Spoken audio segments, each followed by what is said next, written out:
if you work for white people, you're gonna have to say a thing or make a statement that they're either gonna have to like have your back on or go, yeah, we can't do that. So I've been prepared for a long time to like know that when that day comes, like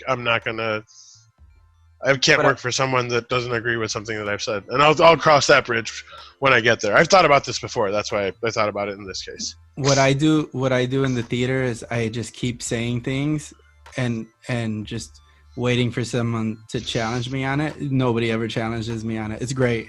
I'm just like, why white people like this? And then everybody will be like, you know what else white people You know do? what it is? Talk to HR. Yeah.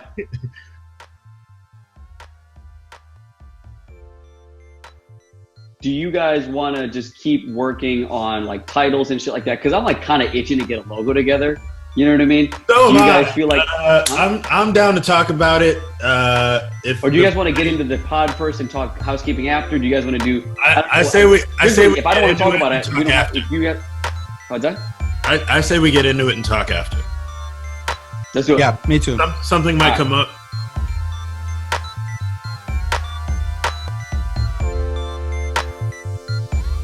And go. All right, cool.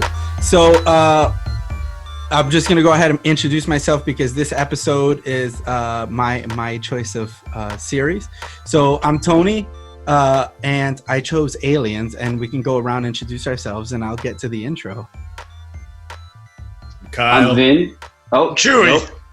We hit it though. We hit it. Boom, boom, All boom. three at the Boom, same bam, time. right there. We'll have to make like an order. We should like a set So order we every know. time. Maybe Well, alphabetical. I think it'll be just one. Yeah, we got it. All right, cool. Killing it, right?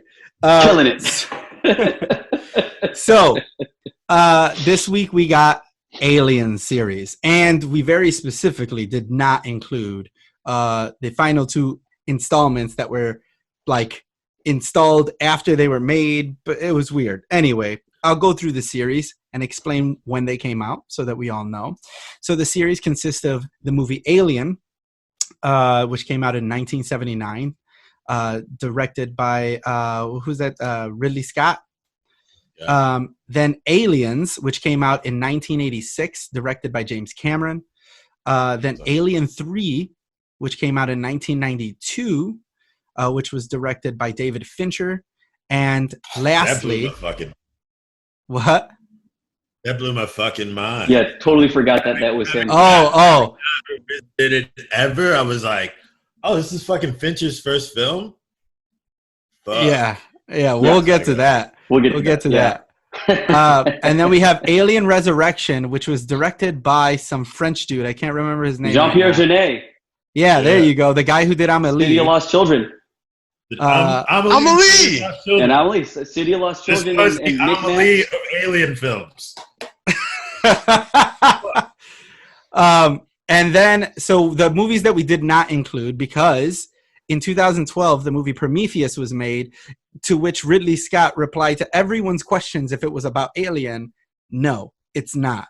And then he gave in and was like, yeah, it is about Alien, and then made Alien Covenant in 2017, which is a terrible remake kind of, or rehash of the Alien story, including a bunch of Magneto giving speeches. What's that actor's name? Fassbender. Michael Fassbender. Magneto, whatever. Magneto. All right. So those are the four movies are Alien, Aliens, Alien 3, and Alien Resurrection. Going back to the screen where I can see you all and look you in the eyes as we do this. The basic plot, and I could go very quickly. Alien is a survival horror movie where an alien is released. Essentially, an alien was released on a small ship of about a crew of 6 or 7, and they have to survive. Aliens is about a group of Marines going to save some colonists on a planet in which the alien infestation has taken over. Alien 3. What? Same planet. Same planet as the first one. LV226. Correct. Same planet. LV226? It's LV something 6. Yeah, 426. 426. LV426. Alien 3 is about. It gets a little convoluted, but the basic plot line is one character from the first two films ends up crash landing on a prison planet. An alien gets loose, and the prisoners are running for their lives, I guess. And then other stuff. And then Alien Resurrection is about a science where they clone Ripley to try to get the alien out. Disaster happens, and aliens abound, kill a lot of people. You can tell by my descriptions, super into 3 and 4. And it happens over like 260 years, right? Yep. More. Well, no, it's 200 years. It's 200 years between 3 and 4. It's 200 years between 3 and 4. It's 50 years between 1 and 2, and between 2 and 3, it's never specified. But they say, what they say is they mention that it's around probably like 50 or more years because she acknowledges that she's going to be sick for a couple of weeks, which she's not. She's not even there for a couple of weeks. She's not even sick for any time. All right. So I talked about the directors. Main stars, I think we could go, each one has a nice group of main stars. Sigourney Weaver is clearly the thread that ties. But there's a lot of like character actors throughout the films. Her story, right? Like the first 3 are Ripley's story. Yeah. Right? Like because I think it is, those first 3 movies are part of like a hero epic, right? Like I just think like that last one does a thing, but they're her story, which I think is pretty amazing. I agree with you, and I think it's also one of the reasons I so dislike 3. It's also one of the reasons I dislike 3 more than I dislike 4, and 4 is a bad movie. Oh, bro, we're gonna fight. But go ahead, continue. if we're fighting over the worst movie, I think we'll be fine. So, lastly, why this series is significant? I think there's a number of reasons, and it has to do a little bit with how the movie was cast originally, Alien.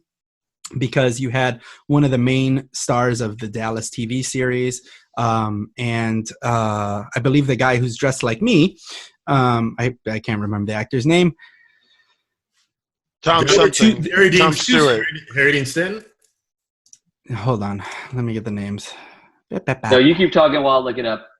Okay, yeah, you look it up. Anyway, the point was Dallas. The point is, from Dallas, yeah. So the point was, everybody thought that they were going to be the main focus of the film, and when it came out, it really was like a big shock and surprise to everyone that went to see the film that Sigourney Weaver was the center of the story and the survivor. And as it went on, that continued to grow in the story of what the series was about, and it is like a very big feminist type series, although there's a lot of issues throughout because, Hollywood, men. But yeah, significant because it was one of the first like huge series that had a female protagonist as the lead actor character throughout the series. Did you know that there's a story that Veronica Cartwright, who plays Lambert, thought she was Ripley until shooting? I didn't know. I know a couple.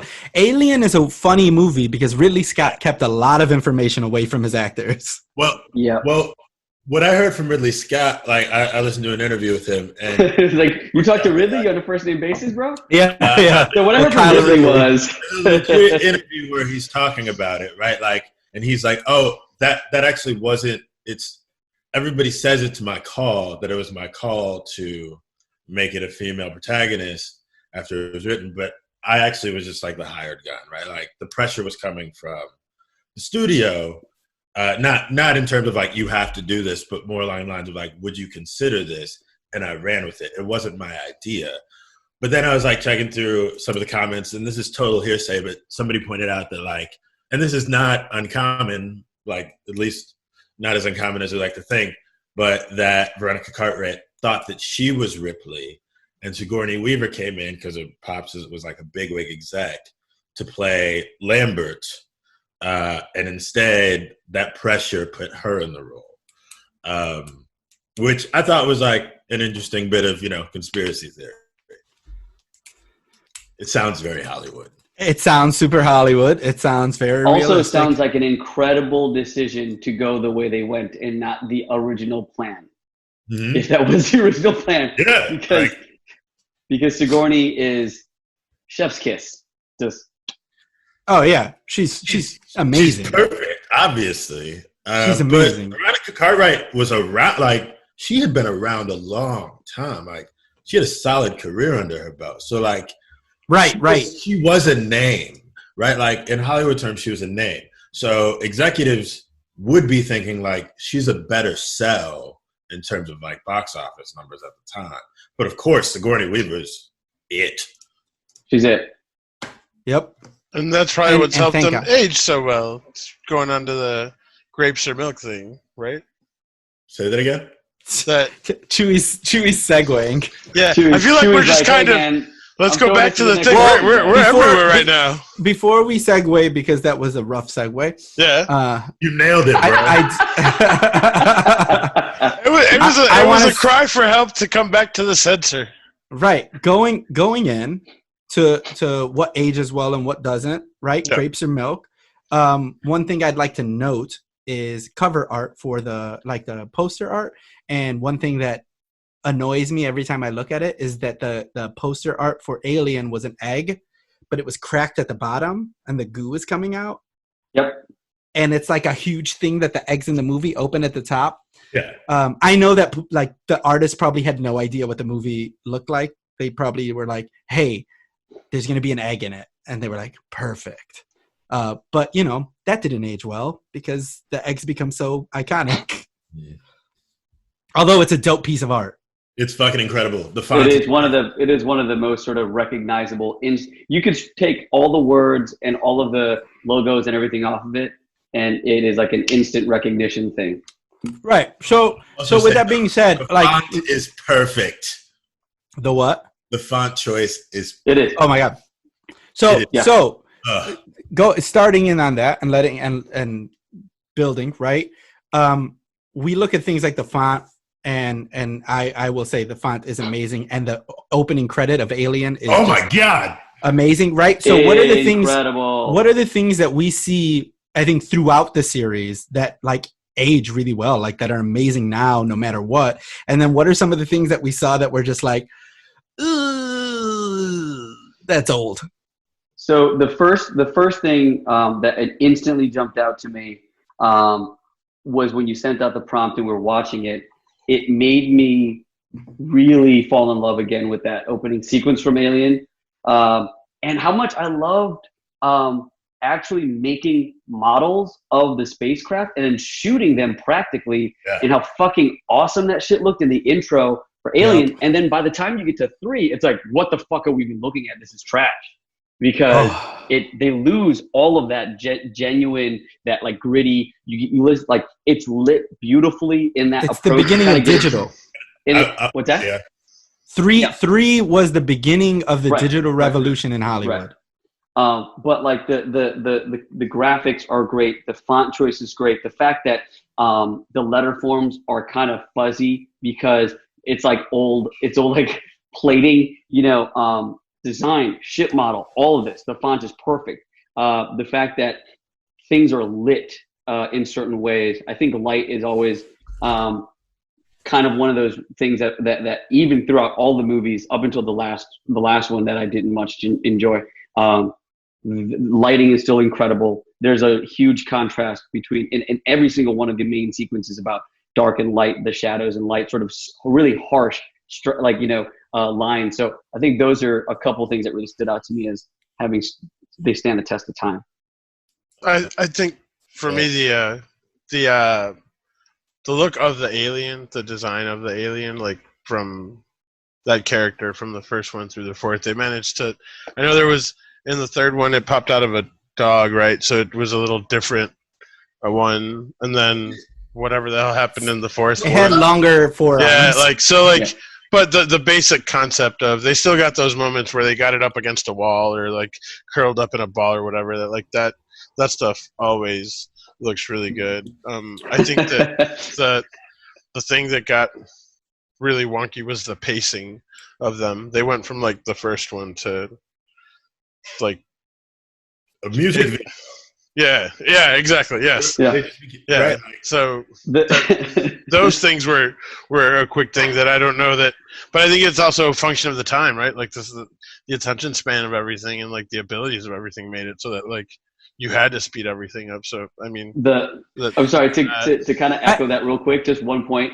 In Alien, when we were rewatching this, I audibly laughed and cackled the first time the alien like slid across the screen. Because it wasn't like it doesn't age well. That was fine. It does not age well. It's like first of all, the first chest burster that comes out, and it's like basically like a solid figurine that's just like driving across. It doesn't really. And then when the actual fully grown xenomorph, just there's a cut of it just kind of like sliding across the screen, and I audibly laughed out loud at how silly and stupid it looks because that hasn't aged well, and I can't blame it because it's fucking 1979. And that's a part and parcel of what I was saying. Like the alien imagery stands the test of time, but what they physically do with the aliens from the first one through the last one doesn't, because it's those moments where it's just a shadow or a still where it's like, okay, that's the alien, and then it moves, or the computer version of it moves, or the puppet version of it moves, and you're like, that's a dude in a big rubber suit. Right. I think just quickly speaking to that, it's like the Jaws effect, right? Like we start with a very Jaws-like horror figure, which you rarely see. I think you see like maybe a couple drops of blood in the film, and then you start 4 with just grotesque imagery. Jesus Christ! Yeah, I hate that movie. It's not. Here's the thing: 3 and 4 are both pretty bad. I hate them both. I like them better than 2 and 1. Hold. I do. I want to give. First of all, I think the thing about 1 that works so well is not necessarily possible at this scale anymore. Right? Like it ages really well, but this would Alien. I couldn't disagree with you more. Hold up, it's not your turn. Alien is an A24 movie.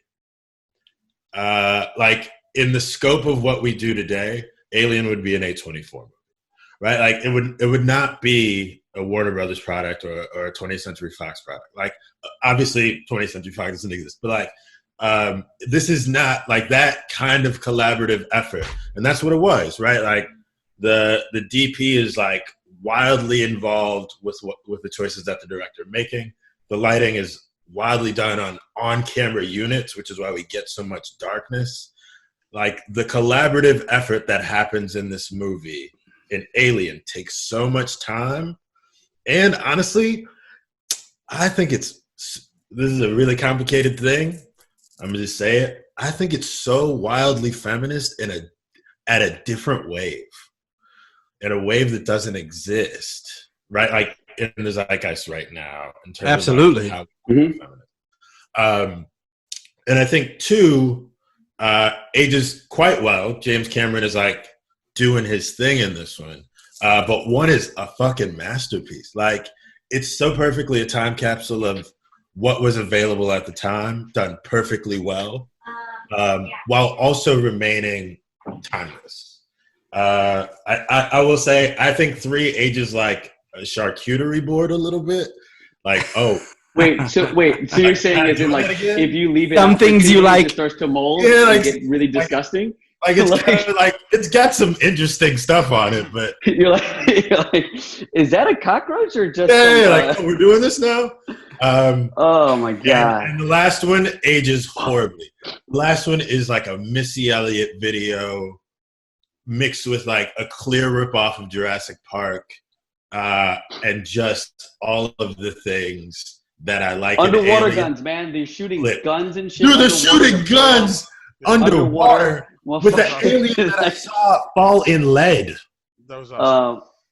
Hold on. I would also like to just very quickly. They weren't shooting guns. They were shooting a different type of gun because guns were on that auction that they were watching on TV for $999.99. Also, right after that, they could buy a knife.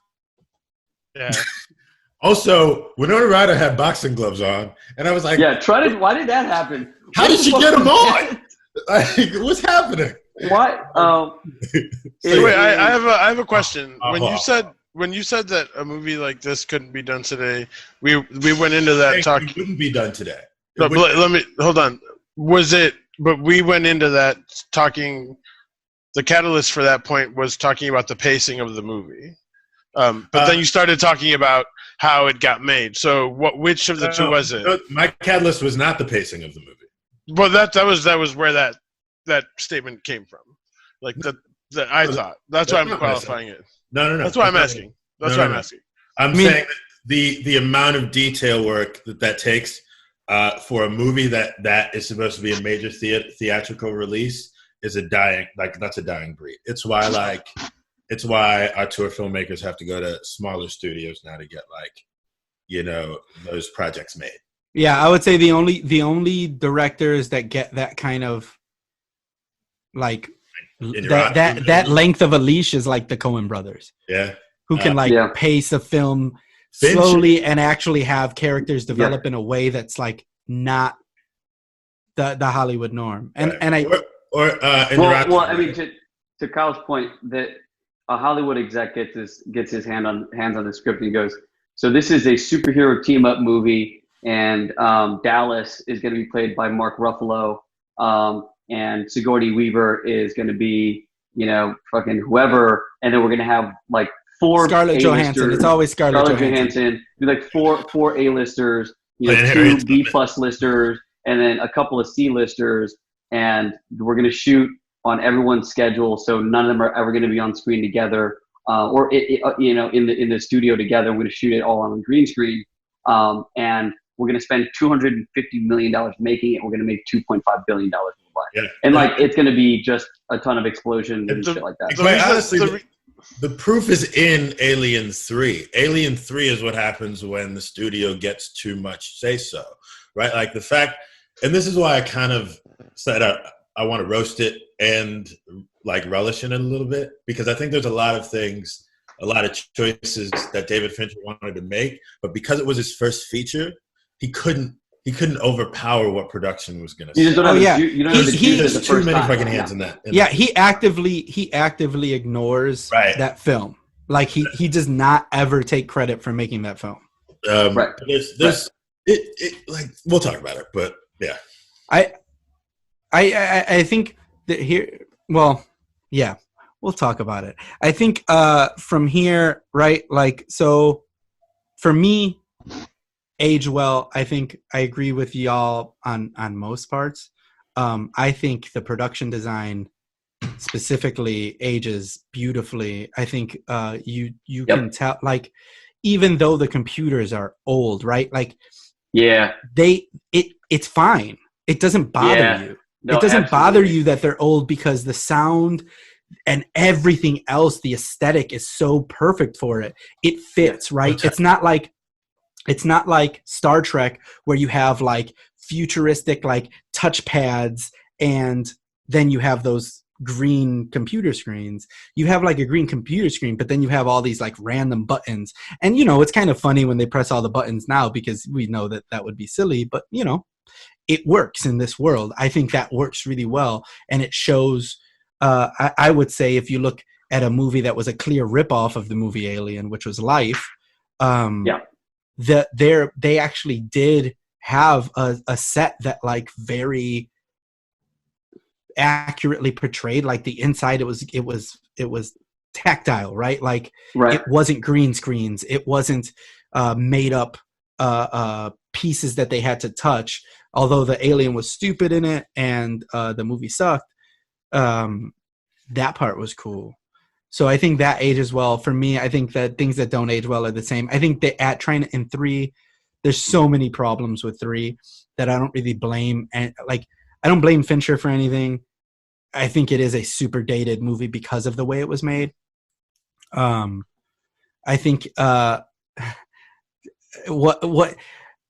think what ages super well is what Kyle said about feminism, that first movie, and we'll get to it because I really want to touch on it because it is feminist in a way that no other film, I think, to this day has been. It is to this day. incredible. And what doesn't age well is how quickly what doesn't age well is how quickly the studios were like, hey, James, make this about a bunch of guys shooting guns, right? Let's make it about guns. Wait, God. but can we, before we get to that really heavy thing, which is like important, can I do one last quick thing that really aged well? Is the thing for me that still aged well is the feeling that visceral reaction I always get every time I see that first face hugger just fucking grab Cade, and it's still so like fucking gross, and it wraps around him, and it's got the tentacle, it's got the legs, such a great and effect. it's such great creature design. I think Chuy, you were talking about it earlier. The creature design, all the different stages of alien life form, the egg, the larvae, right, and then the face hugger, and then you've got it, then the chest burster, and then it sheds its skin, like all of these things. Yep. But like that first scene where you first see that face hugger, you're like, fuck, this is so gross. Can I piggyback on that? What the movie does really well, I think, if we're talking about creature design, calling it a xenomorph is perfect, right? It just looks strange, right? Yep. Like what that kind of thing anthropomorphizes is restraint. What ages really fucking well is restraint in that first movie, right? Like the feeling of that face hugger thing, it's because it's so quiet and so cavernous and so dark. And like, I'm always wondering, like, how does this happen, right? Like, what is the steps in the evolution? I don't even know how the xenomorphs know where people are. They're Like, the eggs. The eggs are activated by motion. Like, no, I'm talking about the full-on like adult xenomorph, right? Like, I'm like, That's what happens. They can smell you. Vin pulled out their whole biology report. So Well, I did an extensive study on. I got an MFA in xenomorph studies. That's awesome. I assume they smell, but like Xenomorph lives matter too. You know, there's no physical evidence. There's no physical evidence of like sensory reception, right? Like they don't have expressive eyes. Like none of that stuff is available, and it's like the design of this film is so restrained, from the darkness to the stark whiteness of the lab to the buttons being like all these like very specific colors. Like it's like the most Bauhaus film ever, and it's fucking amazing. or like the control panel where Mother is, where there's like approximately 40,000 buttons. That room is Where awesome. they sit in the middle. That room is awesome. And that room is so cool. It's so incredible. It's like, what the fuck? All these buttons. What do they do? Like, was Dallas in there? Like, as part of the training module, just like, okay, all right. So I have to ask, are we allowed to go home? And he's like, fuck. Is it that button or is it that? Like, what's the sequence, right? But it's like so cool. And also the keyboard was like a stenographer, like a courtroom stenographer. They were just like, and it was like a whole ass paragraph. Can we shortcut keys? Can we get into we're gonna do best episode next, right? That was a change we made at the beginning of this. I'm forcing it. You're making this inorganic. No, because like one of the things that I want to say, like once we answer that question, will inform like this thing. So I don't know whether to say it now or to save it. I'll just say it. I think a thing that doesn't age well for me at all is the pacing of the first fucking movie. I think that shit was terrible. A qualification. I'm one of the ones that has never seen any of these movies. So I went into them with 38 years of previous movie viewing experience and with the expectations of everyone that has talked about these movies for the past 38 years of my life. So I went into them. Unfortunately, it felt like watching, I don't know if you guys, the last time you went to the Chicago History Museum or whatever it's called now, but the hallway where they have all the dioramas and you're walking through and you look in and you see like a cool little diorama and then you take like another foot, and you see another cool little diorama. Like, that's what watching the first one was for me. It was like I understood what they were doing and why it was set up the way that it was, and like, but because I had all this shit in my head already, that it wasn't. It's like, oh, that's how you would build suspense. Oh, that's how you would. Oh, that's really cool. Oh, like I saw the genesis of a lot of things in movies and why they came from, but it for me was just so slow. Like it didn't grab me the way that it was intended to, because the expectations that it had to meet were so fucking high that for me all it was like, oh, okay, I get why people like this, but let's keep it moving. Go ahead, Tony. You want to say something? Yeah, I mean, like, cool. Number one, number one, if you can move your mic a little bit closer to your mouth so we can hear you better. Yeah, I was smoking. I know. Blow right into it. That's all. I know, but it was such a point you made. Yes. I think such a point. There was no qualifier to it. It was just a point. Right. Because I'm not because like I get it, right? Because I get it. It's a slow movie and it's meant to be. And I think one of the things I wanted to say to it was that film very specifically guided so many horror films and thriller films because it's a survival film. It's not an action movie. It's not intended to be. But more importantly, like you look at games, right? Games like Dead Space and Alien Isolation now, which was based off of that, which was based off of the Alien film, which are just terrifying to play because it's just anxiety. You don't know when something is going to come up. And I think I think going back to something that Kyle said, which was, I don't know if it was innocence, but like the idea of it not being right. It's not about violence. It's not about guns. It's about restraint. It's about them trying to figure things out, right? Because they don't think anything bad about the alien on his face outside of they need to get it off. They're not like, oh my God, it's going to kill us all. They're just like, yo, this is on his face. We should probably take it off. Outside of Ripley, who was like, quarantine. Which I wrote down. 24 hours. It was only 24 hours. But very quickly. Well, they were going to freeze him, though. Wait, wasn't it like... No, they were going to leave him outside. Yeah, they were she was not going to let him in at all. That's what I'm saying. She was going to leave him outside and let him freeze. But to what you're saying about like the pace, I think one of the reasons I think that the pace works so well and it's emulated in different places throughout the series, and I just need to say this because it's one of my favorite things about the series, is the sound design and score is so fucking phenomenal. The fact that like half of that movie is in almost absolute silence. Yes. Like, outside of the room dripping, outside of like someone walking, outside of like whatever it is, it's just so.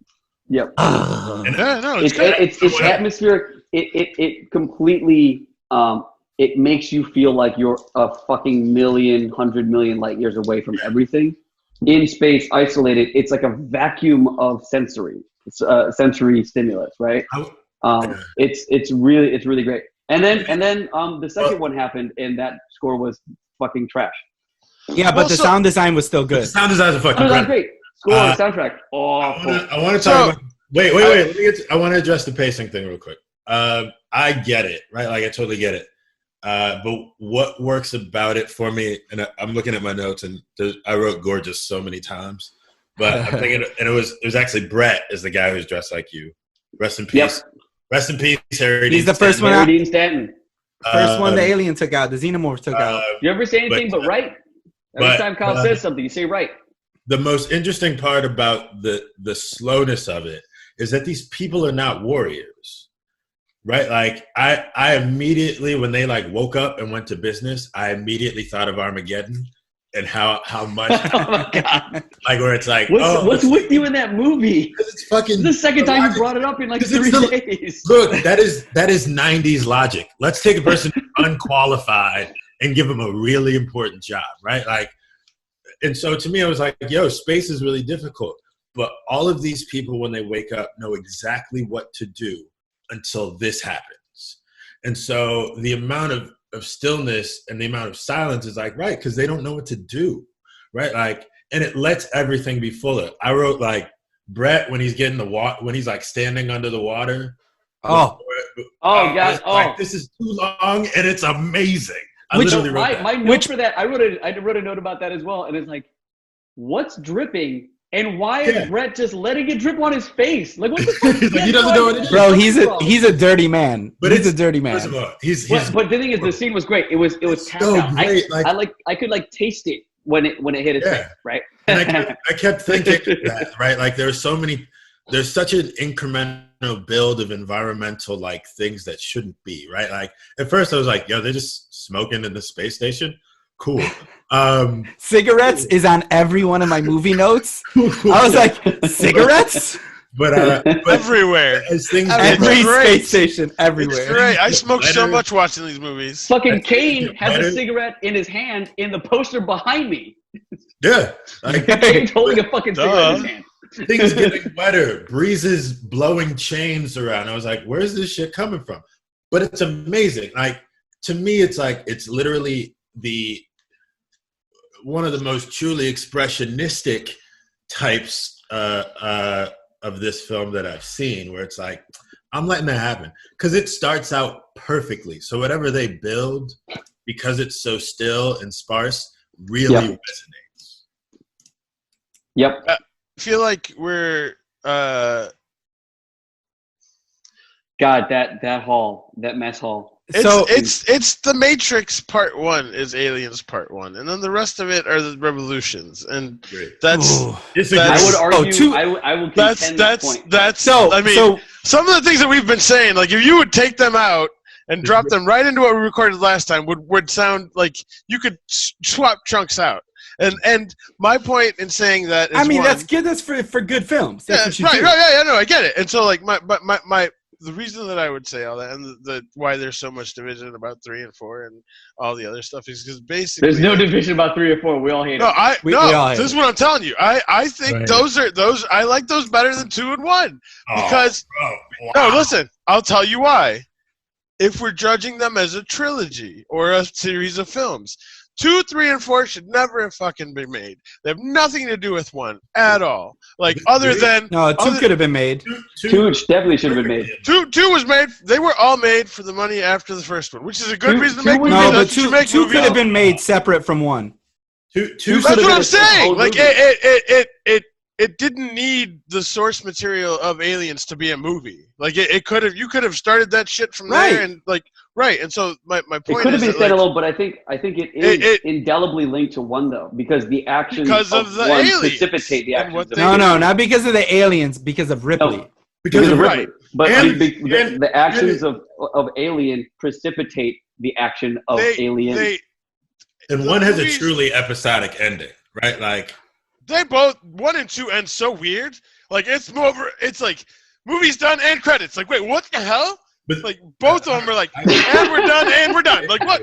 So that was so jarring. The very first quickly, 2 times that it happened. Very quickly, because I think this is perfect, and we can tell. I think from here on out, for these next comments that we make, we should tell our order of how we like them, right? Our rating, best to worst of the episodes, so that we can do this. But I think mine is 1, 2, 4, 3, and we'll go through reasons, but I think. You saying that 2 can exist without 1 doesn't make 1 less important. I think what happens is, and what's very important is that there are 4 different directors, and they were made at 4 very different times in film. Yeah. And I think 2 is better because it has the backstory of 1, right? Like, that film would have been a good action film no matter what. If they would have put like a big ass, like a bunch of bears in a room and they had to attack them, you would have been like, oh, this is a good action film. But because it was part of the Alien and you had the little bits and little pieces, you still have that. I think it doesn't fall right. Like, I think and just to go back to your comparison between the Matrix, I think 2 and 3 in the Matrix completely fall apart without 1. Whereas Aliens 2 only does not fall apart without 1. Okay, Alien but 3 that's is a terrible movie anyway. that's and a Alien different- 4 and Alien 4 That's can a- exist on its own as well. That's a different argument than like 2 and 3 in the Matrix could not exist without 1 because they're of that world. Like you need them to be there. But you could make 2 without 1. Real quick though, What's your order? Let's go the order. Let's go the orders, and then I'll do mine because it's probably different than the 3 of yours. I'm going 1, 2, 3. Matrix Revolutions. Because fuck that fourth movie. Book it. I think More entertaining than 3. No, I disagree. Like Three's terrible, man. Vin, your order. Vin, what's your order? Wait, are we doing order to talk about it, or are we just doing order? Here's why 1 and 2. Here's why 2 can exist without 1. Because the decision is made based on her trauma in 1, right? Like the trauma that she suffers in 1 and the nightmares that she's suffering is part of the reason she's willing to go back, is to deal with it. She understands the terror of it, right? Like if she hadn't gone through what she went through in 1, there's no way this woman goes through it in 2. Like knowing what she knows. We get from the beginning of 1 how solidly logical this person is. Like she's a person of protocols. Like she gets it. She's third in command for a reason. She's not a slouch. She's not an idiot. She's the one who's like, yo, this is what we're supposed to do. If the events that transpire in 1 don't happen, there's no way she goes back in for Well, if the events in 1 don't happen, she doesn't go back in because she's never there, and there'll be no reason to have a civilian there because there's no reason to have a person who has no experience and no combat skills on this mission. So it's a bit different movie. I don't know if that argument means anything to me, whether or not they should or could exist without each other. I don't think that means anything to me, particularly in terms of like the value or the validity of the series. But I will say that my order is different than yours, purely off of like nostalgia and personal reasons, and it's 2, 1, 3, 4. Fair. Okay, my order is 1 doesn't count. It's a great movie set aside from the other 3. So like it's you got to put it in the order. What? No, I don't understand the point. I don't understand that. Because I don't understand the point of putting it on an island. Because it's that movie in and of itself was a one-off. It was a beautiful movie that that was made by all these people that you guys talked about to tell this really like tense thing that like was a work of like art. The other 3 were cash grabs that like were spawned from the first one that like really just used the first one's world and what series like is characters. Right, but in this one, for me, 2, 3, and 4 are like action movies. That's not what 1 is. 1 is not an action movie. So like they make a pivot from the survival movie that you're talking about to like action. So like it's similar to me to like there was no action in 3. I mean, yeah, but it's Predator. Well, it's actually, Predator. No, it's Predator. It's Predator. The only instance of any action happening in the entire movie universe in 3 between Ripley and the Doctor and Clemens. Oh yeah, the only action that ever happened. so like because of that, shout out to Brother Noomsy. So Brother Noomsy. The order for me then is 2, 3, 4.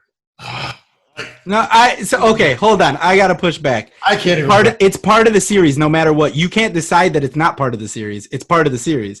So either it goes before, it goes after. If you didn't like it, you didn't like it. But like, just because it's a different type of movie doesn't mean it's not part of the series. Everything in every one of those movies is based off of the lore from the first one. It's part of the series. You can't take it out. That's like in The Matrix, the first one was a good movie, and the other 2 were bad. They're still part of the same series. Chuy's trying to say it's his last place. He didn't want to say that into a recording. Yeah, no, it's not. No. Just put it in the order. No, so here's the thing: is like I think it's the best film. The other 3 are movies. Like because I didn't enjoy it doesn't mean that I can't appreciate why people that do enjoy that movie like enjoy the shit out of it. It's like somebody who Right, but this is your opinion. We don't the care rest about of what you think other people want. We want to know what you put in an order. If you saw those 4 films and someone said, "Hey, those 4 films, which one was your favorite and which one was your least favorite?" in an order.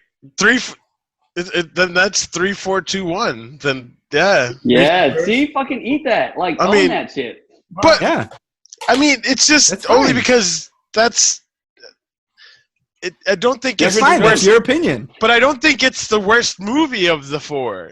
I just don't Yeah, think. but it's your order. It doesn't matter. Doesn't matter. I don't. Yeah, I think I'm not it's irrelevant what putting other people think. I'm not putting 3 last because it's the worst movie out of the 4. I put 3 last because it was the one that had me the least entertained. 3 and 4 for me are both trash. But like they're Fast at and least in Furious 4, space. at least in 4, I was able to enjoy things because there was like a plot that kept going. It didn't keep stopping to be like, "Hey, I'm Ripley. You want to have sex now?" 4? Oh, because Ripley all of a sudden wants to have sex. What the fuck is that? It's And not then even all of a Ripley. sudden, everybody's gonna what? That's not even Ripley in 4. Exactly. Not It was Ripley. more entertaining because she wasn't the main focus. That's why I'm saying, like, think- you I don't. think None of those playing movies have a basketball- connection to one. It's He's not out here even playing Ripley. basketball like Basketball, the baby. Celtics. First of all, I got beef. I got beef about 4 and Ripley and playing basketball. I want to do something real quick. I don't know if you guys can see it. Ripley is the star of the antebellum Celtics. So I gotta do something real quick. Are you The gonna do her worst. jump shot? No one First of who's all, ever played a single he caught second a of ball. basketball does this. This is not a cool thing. Hold that on, hold basketball on, people hold on. do. Can you do it No behind one your fucking back? does this. Can you do it No behind one your does back? Hold on. I just want to make a point. She's never played a game of basketball in her life. But she's played like this. Yeah, but Yeah? you just said no one who's played a game of basketball in their life has done that. She never played a big game of basketball. I'm just I was saying. gonna do this for the rest of the First of podcast. all, but she knew to dunk. Hell yeah, she did. Who doesn't know how to dunk? She's got the alien You get a ball. instincts. Hey, yo, you get a ball and you see a rim. You fucking dunk that shit. You give a baby a little ball and you put a rim in front of him. He's gonna walk that shit over and dunk it. He ain't All right, shooting it. Which is a good point. Good point. Hold up. So they're in the mess hall. They're eating. I hate that movie. I just want to reiterate. I hate that movie. You can't remember Fork, but they're talking about blood transfusion. She's like, "Cool, got it."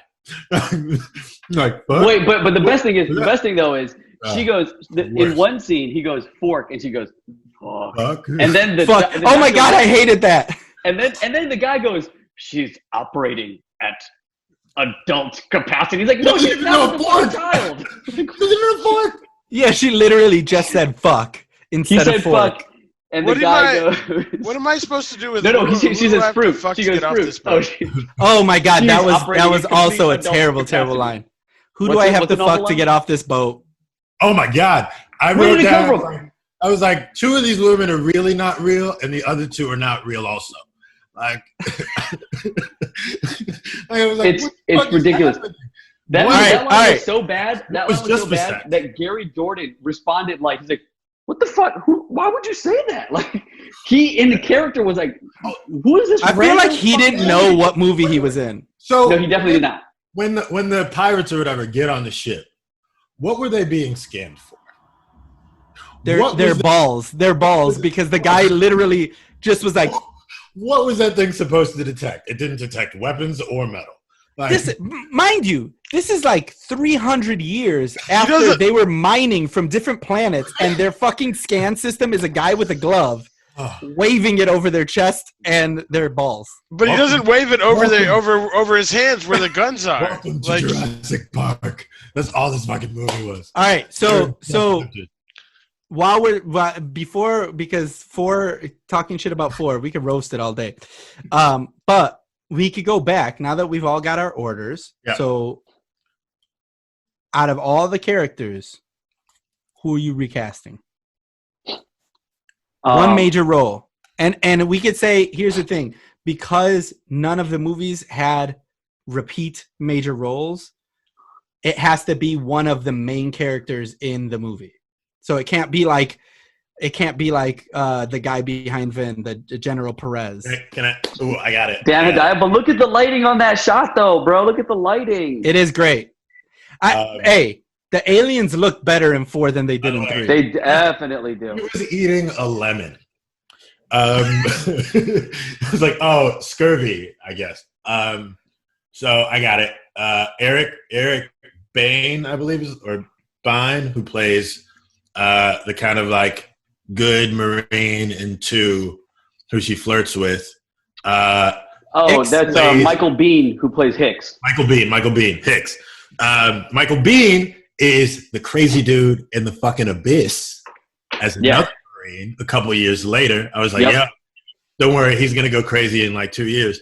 But I want him as that character in Bill Paxton's role. And then I want Hudson? He was perfect. And then I want Bill Paxton to play the one that he falls in love with, but still be that bitch.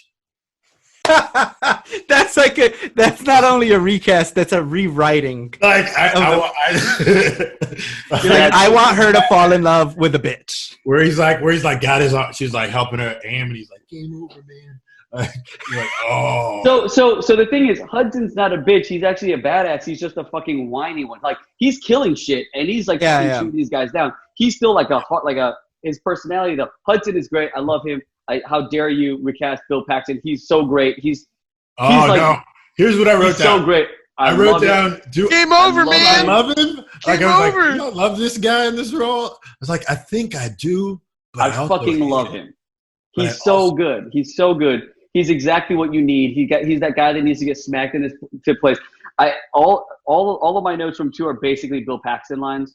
Like, nice. They're just that. I love Paxton. But anyway, to recast, my number one thing is Vasquez in 2 as an actual Puerto Rican, and not like a Jewish lady. Yeah. I would Michelle love to Rodriguez in the house. No, as recast it as Rachel Tickerton from Total Recall, because she's actually Puerto Rican. Yeah. That's a good recast. As my fine too.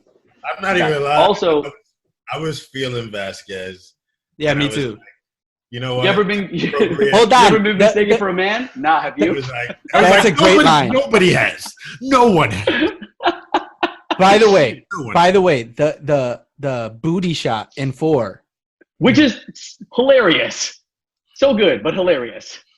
I mean, why? What is even happening in that sexual? Bro, it's as useful as Ripley having sex with the doctor in the 3rd movie. Yeah, just as useful. I was like, all right. She's got needs. I will say the one other one is Carter Burke, who when we were watching these, I was texting you guys. Is he the most dislikable human being character ever? Like this weaselly, slimy, fucking asshole. And I thought, how could I make him even less likable than Mad About Paul Reiser? And I decided that it's Jeremy Piven. Jeremy Piven in that role somehow makes that guy even slimier and worse, because he's less likable than pretty much every human being on Earth. Did you recast Paul Reiser? Yeah, recasted Paul Reiser with Jeremy Piven. Great minds think alike. Yeah, that's me. Paul Reiser's out in my in my movies as well. Yeah. Well, who's in for him? Kurtwood Smith. I tried to pick someone of the time. I feel like Kurtwood Smith. Solid. Is that the dad from that 70s show? But at the time, he was also the bad guy in RoboCop. You fly, Billy. Like around the same time, he could have gone from RoboCop to that character. It makes him a different, like, because the whole time that Paul Reiser's an asshole, but like I like knowing the whole time the other way that Paul Reiser's an asshole, and he'll fucking lock you in with an alien if he has to, like the whole way knowing that. And I feel like that's what Kurtwood Smith would bring to it. Whereas like Paul Reiser, you see him kind of do it as like a last minute save his ass sort of thing.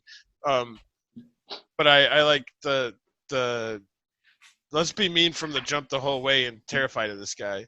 And I think Kurtwood Smith would bring that, because Paul Reiser. Nice. Fuck Paul Reiser. Fuck What Paul about Reiser. you? Paul Reiser is the character is perfect because he's just a slimy weasel asshole. And I would recast Paul Reiser not because I would want someone slimier or weaselier, I would want someone more effective at being a tough guy, and it would be what the fuck is his name? Mr. Hold on. Miyagi? No, I'm not gonna ask you because I think his name is Kurtwood Smith. his name is Kurtwood Smith. Yeah, that's right. What's his last? Steve Gutenberg. The guy from 3 Men and a Baby? The Goot. Police Academy. The guy from 3 Men and a Baby? Yeah, he was loved. He was loved at the time. He was a baby face. Imagine him in that role. People would be like, not know what to think. Wait, is he a good guy? Because it's Steve Gutenberg. It's the Goot. But no, he's a dickhead. And he would be. I think he would be able to do less sleazy and more like likable. But like sleazy and slimy combined. Sleamy. Right, Sleamy. Right, because I think that scene, right, the scene where her and Newt are in the room. And she realizes that she's been locked in there and the gun's gone. Why is there a kid in that movie? We'll get there. You love 4. I don't love 4. I hate 4. I'm talking about Chuy. Oh, yeah. Chewy does love 4. He put it higher than I did. You're going to talk about a kid? And because at that point it embraced what it was. It's like, fuck it, we're here to blow shit up. And like, that ain't even Ridley. That's some. It didn't embrace it. They were auctioning off a gun for $1,000. Yeah, but blowing shit up. And then she had boxing gloves. It went full action. I almost recast Winona Ryder too, but I forgot who I was with. I think that casting, right, like having someone that like people would actually like, sure. Then that right, like because you kind of like don't trust him because of Waylon, but like with Paul Reiser, you know immediately that he's an asshole. I feel like if we get to that point in the movie and it just surprises people, right? Like that he did it and and you're like, fuck, I didn't know he was that much of an asshole. But you totally knew he was going to do that at that point. Yeah. Not that it changed the movie, but I'm just saying. Yeah. Solid. Cool. Can we talk about Vasquez real quick? Yeah, we can talk about Vasquez for the rest of the time. That is a thing that doesn't age well, right? Like tough women. And well, the simple fact that she's just not Puerto Rican, like not Latina in any way. Like and she's doing the voice, like a non-cast. Right. Yeah. Like the and I know like she understands. You know, I looked it up and she was like, yeah, like I get it. Like I couldn't do that anymore. She's like, but I also couldn't do a thing that was me at the time. So like, and I'm like, yeah, I mean, it makes sense. Because I see, obviously, she makes sense in the role, but does that character have to be Hispanic? And I don't think there's any reason that character could have been just a person, right? And so choosing to do but that, they wanted to to put racism in it because he says, what does he say about immigrants? You heard it was aliens and you thought it was immigrants. Yeah. Right. Like, really, bro? You're in space. Yeah. Calm down.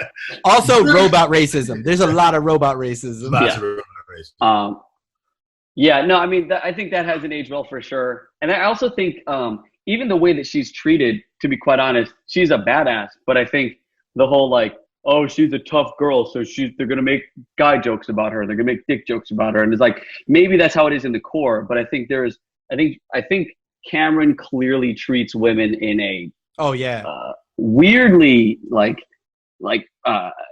objectified, not weirdly, actually, just openly objectified and like slimy way.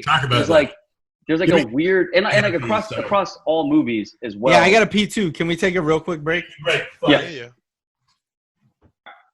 Recording again. So yeah, there's a really strange. Cameron does this with Vasquez. I think he treats her quite without any sophistication or nuance. Same thing with Ripley. It's like really, really blunt. And throughout all of the films, I find a really strange fetishizing of like nearly nude or actually nude Ripley, where like every director has chosen to at some point put her in as little clothing as possible. Yeah. I think in one, it was primarily to show off her physique because she's actually quite muscular to show her strength. I think in two, it becomes like sexualized and weird. you know, it becomes this weird thing where you kind of like every director is like racing with their DP to be like, how do we shoot her in the least amount of clothes to like sort of objectify that body, and it's bizarre. Can I actually slightly disagree. I think in the first one, and I was actually thinking about this very, very hard based on one of the prompts. In the first one, I kept asking myself, is she doing anything that a dude wouldn't do? Right? Like, if that character was male, is she doing anything that a dude wouldn't do? And so, like, the stuff where she's in, like, her underwear, I was like, this is actually really suggestive. And part of it was actually just her shape, right? Like, she's super lean. She's really tall. They're shooting from below. I was like, oh, and I'm like, but The Rock is always oiled up. Do you know what I mean? Like, you know, John McClane doesn't wear shoes the whole fucking movie. So ain't nobody sexualizing. John nobody's like going in with a foot fetish for John McClane. What I'm saying is, like, the sexualization in the first doesn't seem like actual. Like, it seems suggestive, but not. Do you know what I mean? It seems suggestive. And so I can see the point, because I didn't think the first one was. I thought it was, to your point. I was like, she's just really fucking shapely. She's in sick shape. I think is when Cameron gets the hold of it, where it's like, okay, now we're gonna like linger on this shot of her. Here's what I think. Here's what I think is interesting, because I do feel it happened more with her in the second one, but I felt as though the interesting thing about Vasquez and what was the other woman's name? The other Marine is like, they're which one there, right? Like, they're all grunts, and it's actually like when we used to present for the military, I always said, like, I love performing for the Marines more, because the Marines are just kind of like there, right? Like, archetypes exist, whatever. I don't think he necessarily did her a service, but aside from the Latino thing, I don't know if he necessarily did her a disservice, because honestly, I think, and this speaks to the feminism thing, like this wave of feminism, Vasquez would be the hero in this one in like 2020, right? Like, that simplified version of, and I actually talked with a female friend about this movie. I was texting, I was like, I think Ripley is actually a perfect hero through the first two. I sent it through the first two. I hadn't watched the third yet. I don't think she's a super flawed. There's like only the sex flaw in the third one. The movie's weird, but I think she still maintains a really wonderful arc as a hero. And so my friend was like, well, I thought she was supposed to be badass. And I was like, well, it's really interesting, because when I hear young people, especially young women, and like, are we third wave feminism or fourth? I don't know. Some people are going to be like, what's a man talking about feminism for? I'm going to say, suck my dick. But I can talk about whatever. Can you explain to all of our women, though, what the difference between third and fourth wave feminism are, though? Please do it. Well, I can take a shot at it. I don't give a fuck. You're not here. You're not getting a response. Right? Like, when I think of, and if you were here, I still wouldn't care. We could talk about it. But I think my point is, when we talk about feminism at this stage as people in a very cosmopolitan, educated, elite educated demographic, we're talking about people vying for a different thing, right? And sometimes what it feels like they're vying for is the concept that women can do whatever men can do, which to me means, yeah, you can also be an asshole, right? Like, but this film, because of the arc of Ripley, she's actually just kind of there and surviving in that first one in really high stakes, right? And to me, that's badass, because she doesn't know what to do. She's not an elite athlete. She's not a scrapper. She's none of that. She advances slowly over the arc of the film. We watch her train with a gun in the image that Vin has up right now. She's never done that before. Right. Even her fighting, by the way, the Queen. By the way. Film, while deciding to save a little girl. That's her first, like, true, like, act of, like, straight up calling her mommy at the end. Right? Like, fucking computer's mother. So, like, you end up with like these three female characters at the climax of 2, which I think is actually like, I'm going to suggest that maybe it's at the hand of the producer of the film. I think Cameron might have been on one jag, and what ended up happening in the arc of 2, because they kind of disappear over time, is at the hands of the producer, because she's kind of a badass. I got to look up her name, but I think, yes, there are some ways in which Cameron has a very muscular approach to how he handles female characters throughout his movies. That's for sure. But I don't know if it's necessarily a disservice.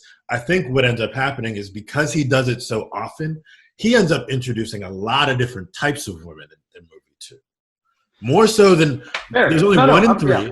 You know what I mean? So I'm speaking to these things, and I hear all of these points. Mm-hmm. I think, and 2 is a little bit different because she's in less clothes a little bit longer in the beginning because they walk into her room all willy-nilly, which is weird. But I think in 1 it's such a perfect moment because it is the 2 times that she is. Well, there's 3 really, but like 1 is like at the end when she sees the alien and then she gets back in the suit. But it's like those are the times in which she's completely unguarded. Right. And the second she puts her uniform on at the beginning, she's on. She's helping. She's making sure things are happening. Everybody is like, okay, we get it, Ripley, right? Like, what are you doing down here, Ripley? Okay, you won't let us in, right? Right. She is on. She does not stop until the end where she finally like, okay, Kat, you're going in. And then she's like, oh, shit, she needs to get back on, hops in the suit, right?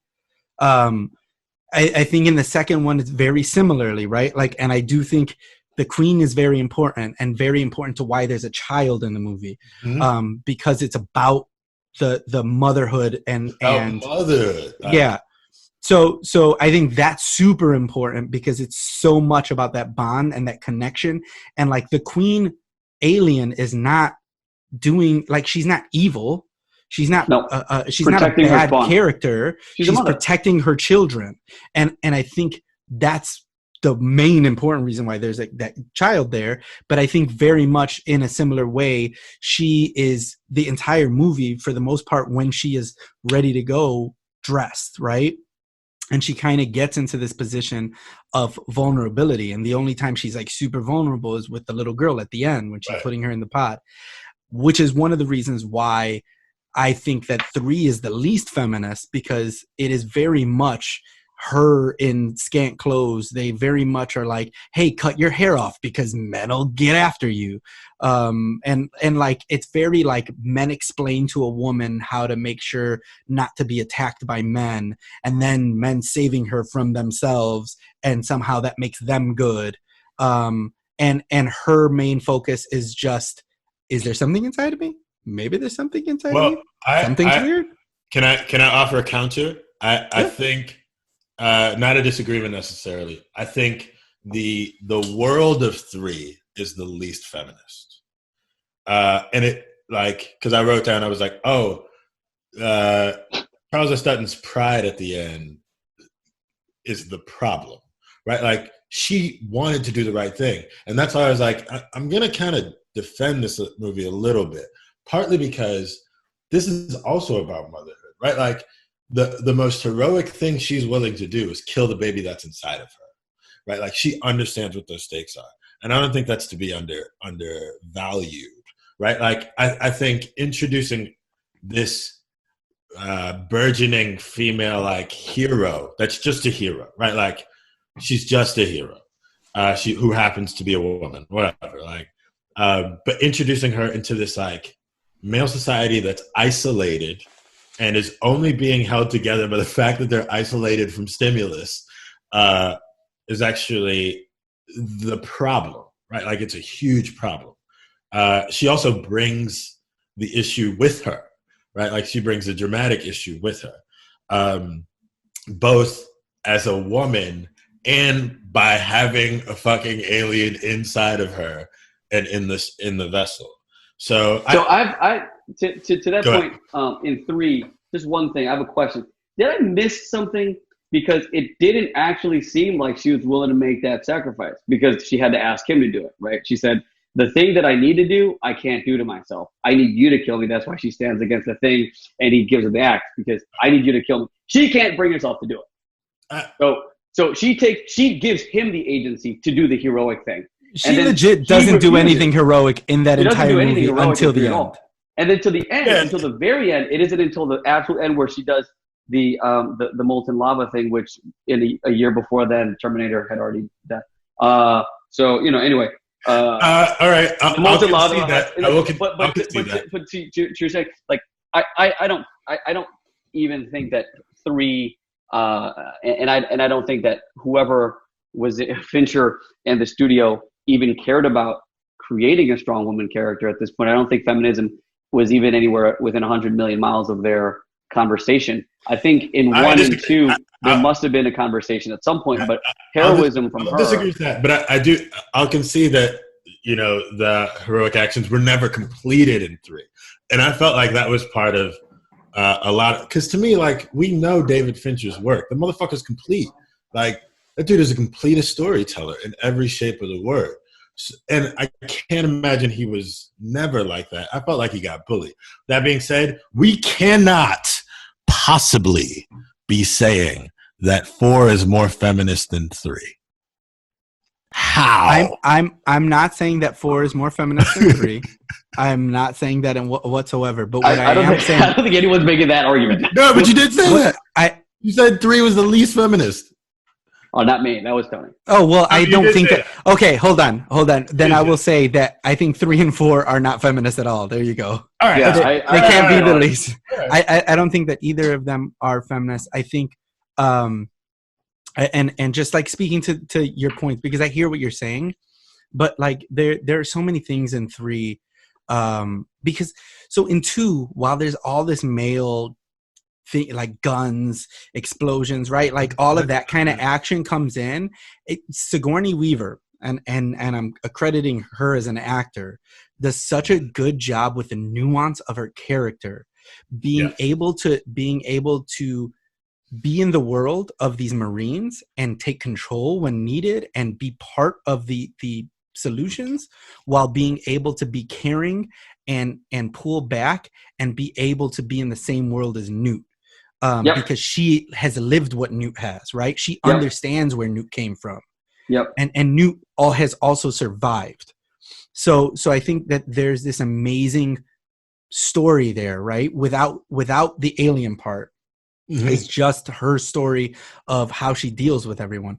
Where in 3, you lose so much of why Ripley is such an important character, because she becomes a stimulus for dangerous men, which, by the way, she doesn't care about at the beginning. She challenges, like she does. And that was, for me, one of the big problems early, is that when the guy says, you don't want to talk to me, I'm a murderess and rapist, she sits down and she's like, oh yeah. And it's like, that's not her character. That's what felt like what would happen in a 2018 version of this film. Right. Where it's like, yo, these are real stakes, fam. Like, right. But then, right. So you have that happen where she pushes back, and then she doesn't tell anyone about what's going on, right? Like, which is also out of character. I wrote this down. It down. It's 100% out of character for her, right? Like the fact that she knows what's going on and she's like, I'm not going to say anything to anybody because I'm going to keep it to myself. So that's not a Ripley move. But it's also like not heroic for her to hide it the whole time and try to figure it out on her own. Right. And then all of a sudden, out of nowhere, she's just like, yo, you want a bone? And I was like, what the fuck is happening? Right. So like, yeah, it's, and then like the only reason that scene where they try to rape her happens is to make the deacon guy, Dylan, makes Charles Dutton a good guy. Right, to make him a good guy. But like that doesn't even come into play till later in the movie. They could have used that later in the movie when the other 2 guys who were supposedly the leaders die, right? Like I think 3 you gotta make sure you put on your rape goggles before you start raping a person when you're right, for real. So I think like while I get what you're saying, that there are moments in 3, right, where she sacrifices herself, and there are moments where she like understands what it means, like what the importance of her having the alien inside of her. I just think that they fail so hard every turn of the way, and then also there's just so much movie that doesn't need to be there. I completely agree. I think my point, and that's why I said, why I both want to give respect to it and roast it, right? Like, so many things were introduced that just like, I was like, yo, you never, there's such interesting things introduced, including like religion and the concept of like motherhood in a new way, because it's a problem. And I was like, oh, this is like Alien. We need to talk about Kevin, right? Like, but like, except and they just let them fall. Like, but I think the problem happens when that movie has nothing to do with the rest of them, right? Like that character, the most important character in the film, doesn't follow any of the things that she's done in the previous 2 films, which makes it feel completely separated, and which is why I think I like it the least. And now I understand. I understand that but then Tony, she's not Ripley, and that's also why 4 is more entertaining. Because it's not her, she's not the hero. So you can just be entertained by some basketball. And then in 4, you get like brilliant line readings, like Ron Perlman going, "I don't get it. Why waste all the ammo? Must be a chick thing." You're just like, was this written by Jean-Pierre Jeunet? Like, he's not a native English speaker. I was like, oh, this is. He says, and then Perlman literally says, he turns to Winona Ryder's character and he goes, "I'm not the man with whom to fuck." Yes, he does. I noticed that. I was like, that's proper grammar. That's proper. No hanging preposition, Ron. I also looked it up and I was like, oh, Joss Whedon wrote this. Yeah. Yeah, no, it reads Joss Whedon. Also, and the guy from Amelie directed it. Yeah, and Joss Whedon also. And no one turned into water. And totally disavowed the film as well. Joss Whedon wrote it and then was like, nothing in this movie is what I wrote. It's all bad. He basically threw Jeunet under the river. I do want to say under that the river. She's under the bus. I also want to add a point about like what I think is very important about the way Ripley progresses. And I felt like in the first 2 films specifically, her ascension to a hero is 100% believable. Yep. Right? Like, there's no magic. There's no other shit. And again, like I keep bringing up John McClane because it's the closest. Because that's right. He's just a normal dude. He's Ripley 2.0 10 years later. Right? Like, well, he had a little bit more training. He's a cop. Yeah, I mean, he's a cop. But like, but the thing is, like, she uses what she has. The great thing about, and this is why I immediately thought of Vin with the mech suit from Matrix Revolution. These are actually horribly designed for the task, right? Like, you're taking on flying objects and you chose a walking thing. That's weird. It's cool looking, but horrible design, right? Form is leading function. In this movie, in 2, she actually uses the thing that we see her able, like, certified to use, like a forklift driver. Assholes and elbows. As an actual weapon. And I was like, oh, yeah, that's in her skill set, right? Like, and then she innovates with that. To me, that's badass. Her being able to like punch the dude who almost assaulted her, I'm like, who gives a fuck? Like, that's corny. Like, that's not super realistic. The fact that she has these skills that are impressive on their own and then innovates with them, to me, is like hero level shit, and I buy it. Right? Like, I buy everything that happens. But you don't buy basketball. Man, get out of here. That shit was whack, bro. She made that shot from behind her back. She didn't even look. Swear to God, I thought somebody was gonna whistle "Sweet Georgia Brown." Like, no, the whole time she did that, I was hearing Curtis Blow going, "Basketball is my favorite sport. I love the way they dribble up and down the court." They're playing basket. So I mean, it's a good thing for basketball that many years into the future, it's still like thought of as a sport that should be on a ship. Yeah, on freight. I like whoever was building that ship was like, or like, you know, outfitting it was like, well, they need a hoop. Right? I mean, like, how does, or was it like every ship's got to have a hoop? What's it? Also got to have the hoop. Also, the hoop is like 7 feet tall. So it's like, yeah. All right. So with what Kyle just was talking about, I want to go to our other prompt, which is what do you think Ripley grew up like? Right? What was her childhood? What before the Nostromo, which was a freighter ship, right? Mm-hmm. Before that, what was she doing? How did she get there? What do you think was going on? Because clearly she's got a lot of tenacity. She's strong-willed. She's very sure about herself. I feel like because of all the things you just listed, I feel like she came from a fairly safe, like upper middle class, like chill, like supportive environment. Because like at no point in the movies do you feel that she's carrying any sort of emotional baggage or traumatic life experience that flashes before her before she has to make a decision. Like she knows who she is, she knows what she did. She's not like, she might even be one of those like cool white people that like recognize their privilege and isn't an asshole about it. Like she don't seems think so. like, I doubt it. You think so? Yeah. I feel don't like think so. I doubt it. I don't know. I feel like she seems pretty legit. But then again, there aren't a lot of like, she treats everybody that she interacts with respect and as an equal. I've thought. No, she treats Parker and Brett like shit. I mean, I think she treats them the way that they treat her. Guys like absolute shit. I feel like she treats them like a superior officer would treat them. Yeah. Like but also lets them say some shit and like fucks around with them. Like I think she's just playing a part. Like she's in a leadership position at that point. She's doing her job, and I think she's just annoying. Yeah, she's an annoying supervisor. Yeah. My notes on this were super average in every way. Probably quickly growing up to become a Karen, entitled, without any clear value, no real skill. She was a warrant officer, whatever.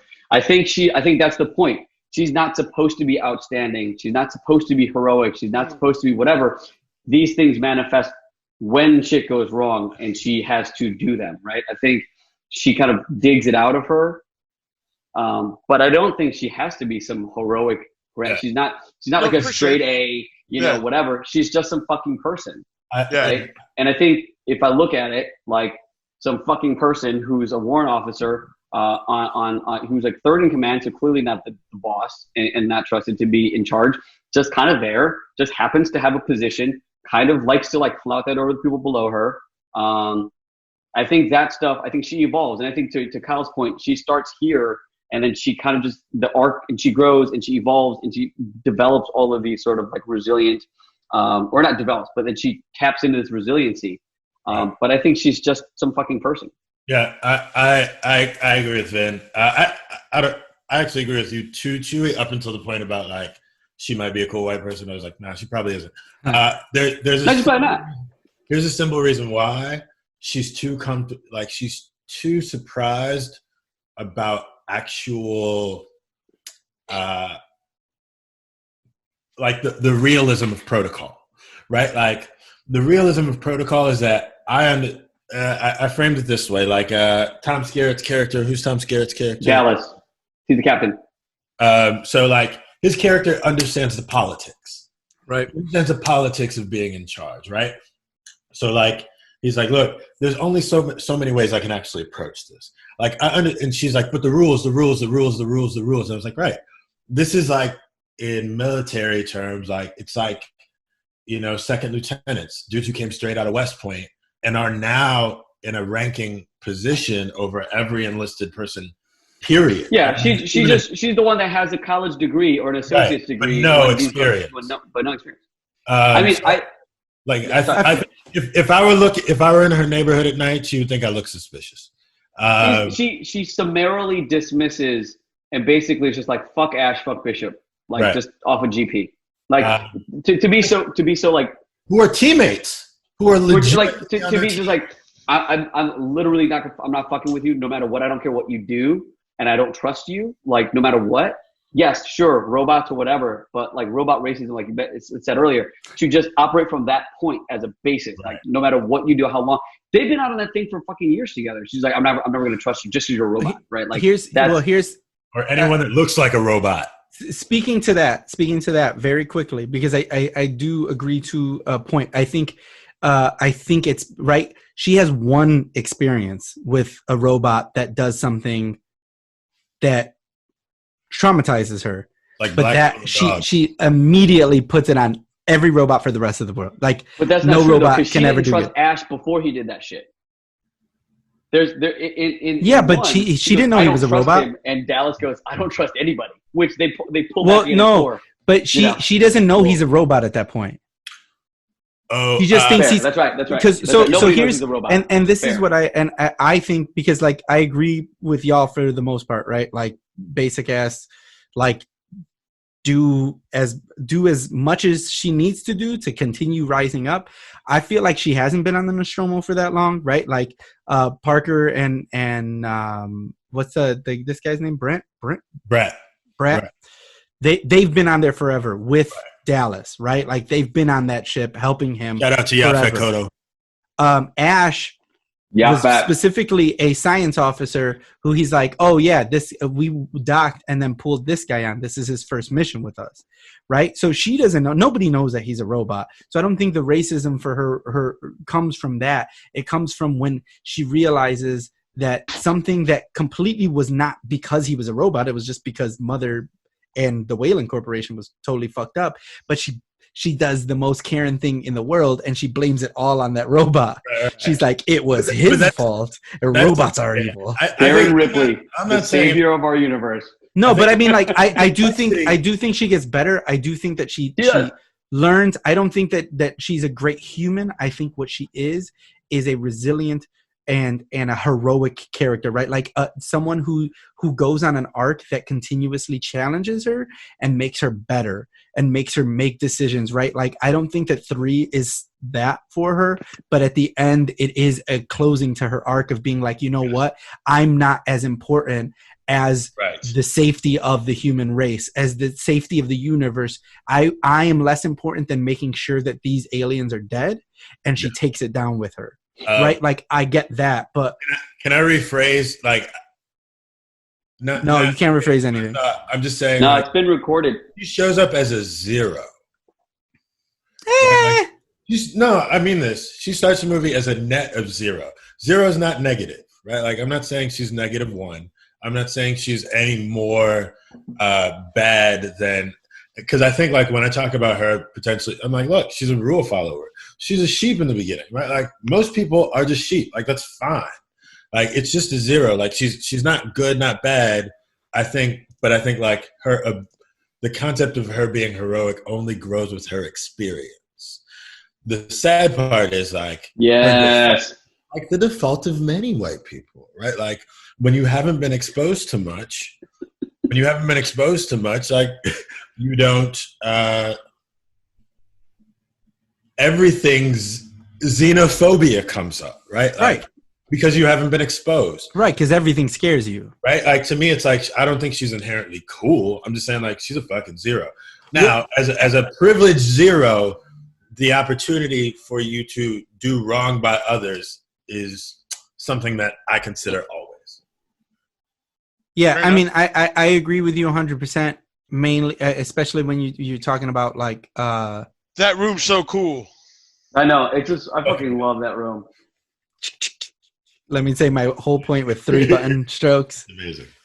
But I think it is important because every one of the things affects her in such a way where she's like, I'm losing control of everything and I don't know what to do, and it freaks her. Like everything is such a huge shift for her, right? And I think you're absolutely right, because she's at a 0 because everything just shifts her until she gets to a point.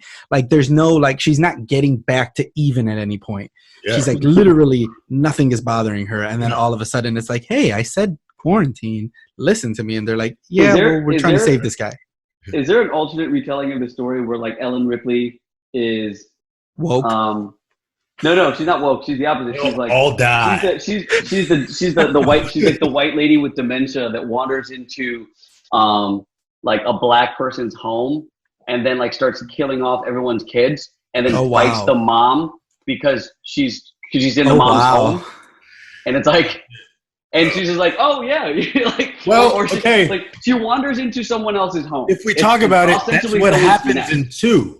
Right, that's what I'm saying. She wanders into on one. Like, she wanders into the nest, right? And then she goes like, "I'm gonna fucking kill you because you're trying to defend your home." In one, she's running away. She's running away. Right. In one, there's like a home intruder, like literally killing everyone in the house, and they were just trying to Right. survive. In 2, they're like, hey, let's They're go like, back I'm to gonna that go- place let's and go kill back to everyone that in that place house. and kill Yeah, everyone in that house. And actually, Now they're like, hey, it wasn't. whatever. Okay, like There let's wasn't a kill everyone in home that house. intruder. There wasn't a home intruder in 1. They stumbled into somebody else's house. Yeah, that's what I'm saying. That ship that crash landed was a ship that was that beacon came from their ship. They are a And parasite, so- right? Like, but So she literally Right, basically but- she's like she walks it like there's a car that crashed on the side of the road. She went to check it out, and then the person was like, "Hey, get out of my car." And then she was like, "No." And then the person like was like, started acting aggressively. She's like, "I'm gonna try to kill you."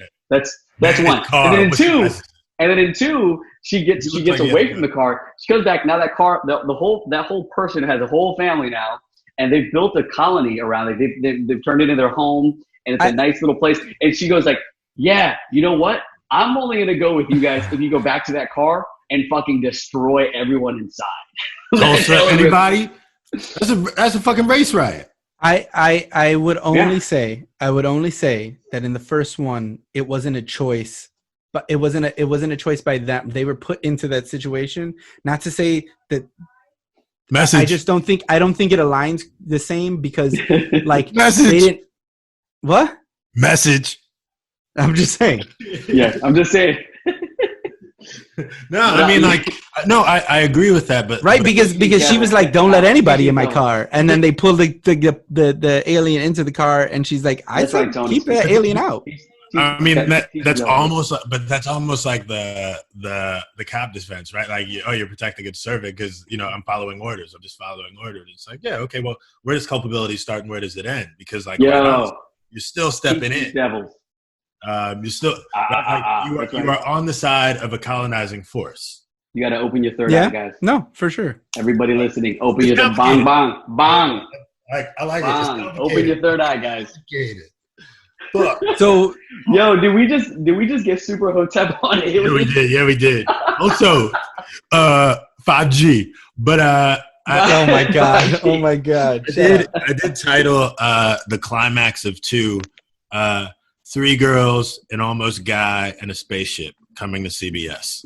Think about it. All right. So on that note, I want to ask y'all. Yeah. So we're imagining different ways of interpreting this story, but what parts of this story in the series that we saw, right? Not including Prometheus or Alien Covenant, because number 1, fuck those movies. And number 2, fuck those movies. But like, what are some of the mysteries? I think not just right. Like, it doesn't have to be something that was necessarily specifically brought up in the films, but like, what are some of the mysteries or things that were unsolved that you're like, I wish that they would have gone into it or like at least expanded upon it? Or what are some of the things that they expanded upon that you're like, I wish they would have just left that alone?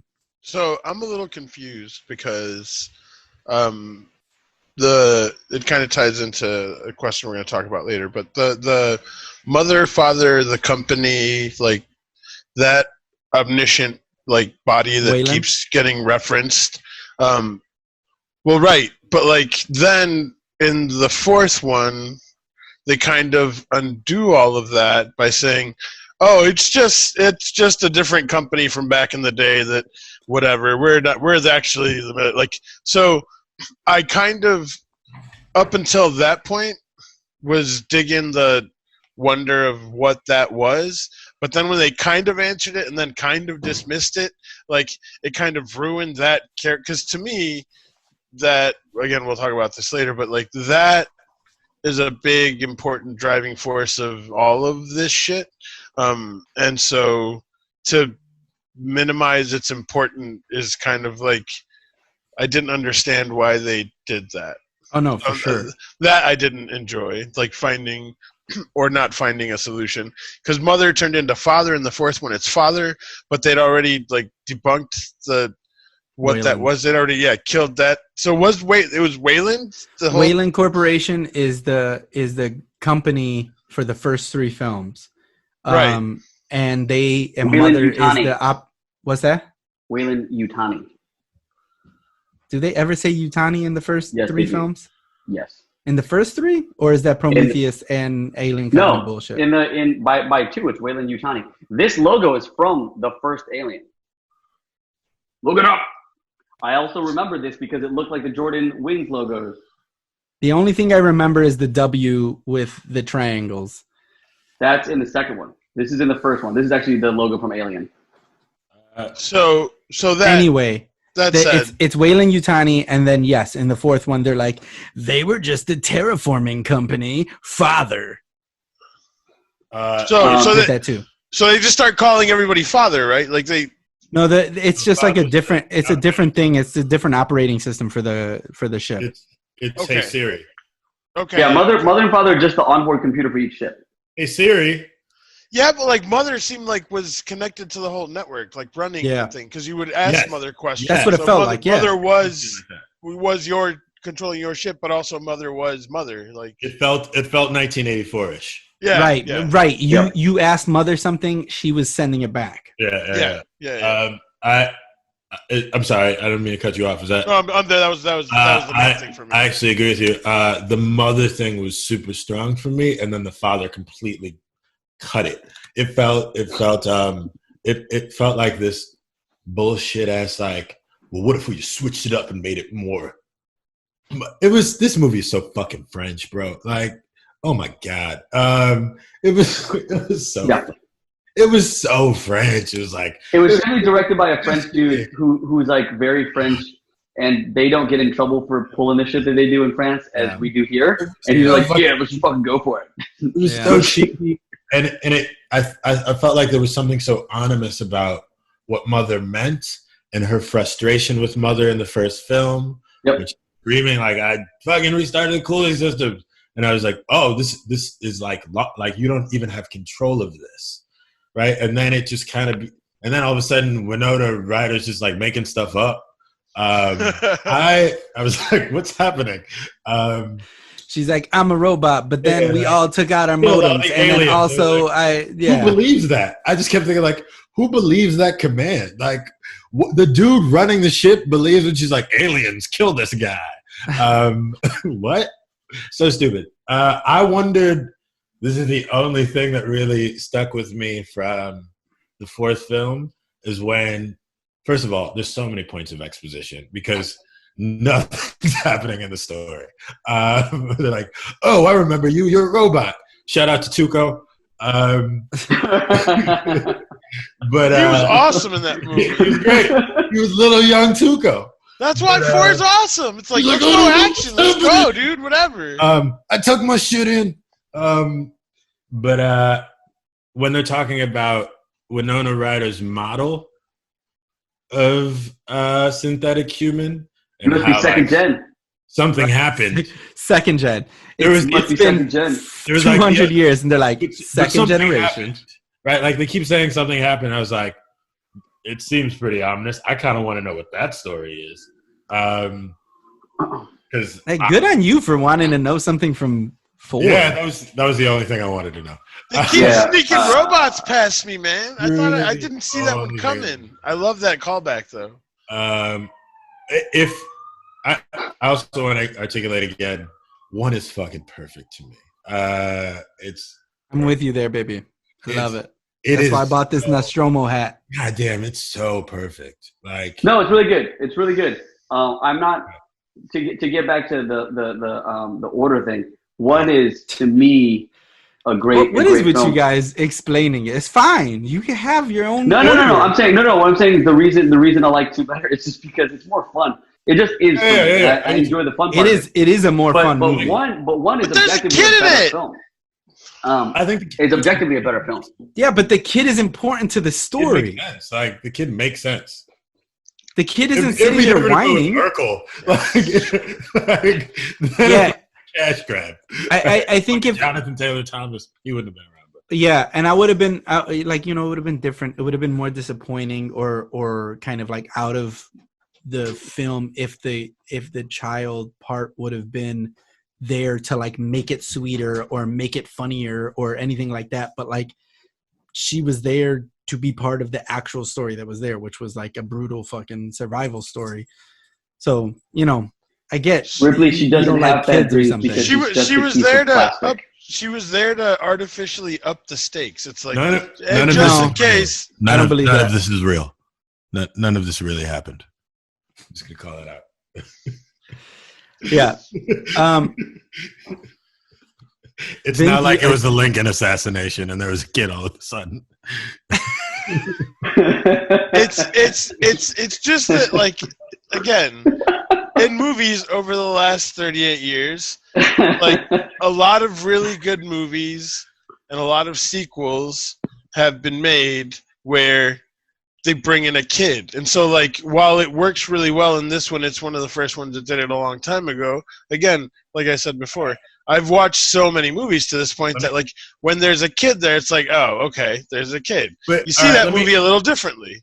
But the kid doesn't force them into situations in which they wouldn't get into otherwise. Like, the only time that the kid becomes an issue that draws them from a storyline in which adults doing adult things they would do is when they're trying to escape and they need to find her. But they would have done that whether it was an adult or not, right? Like, there's no kid-specific thing that they do in the film that they're like, oh, we need to find some, like, koala snacks. And she doesn't become she doesn't become a Deus Ex Machina. She's an obstacle, right? Like, protecting her is an obstacle. Likewise, like, I think the argument that, you know, she's like a plot device is sort of valid. Yeah, like, you have to create a plot.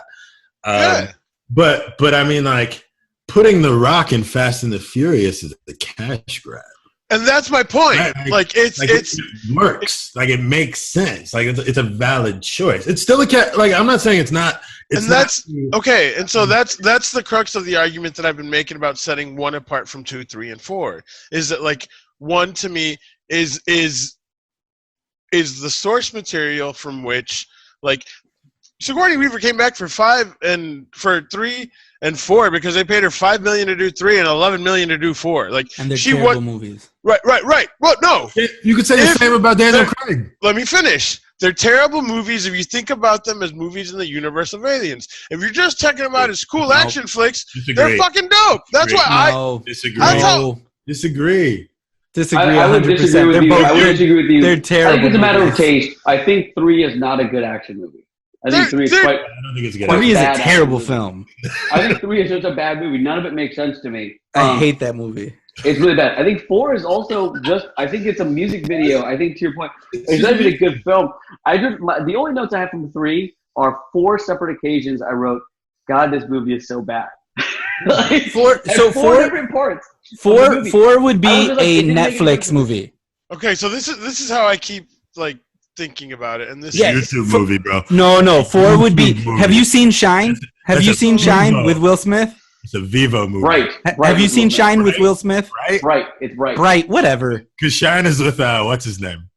It's about the piano guy. The piano Yeah, guy. Adrian Brody? What's his name? David. No. No. That he plays a. speech.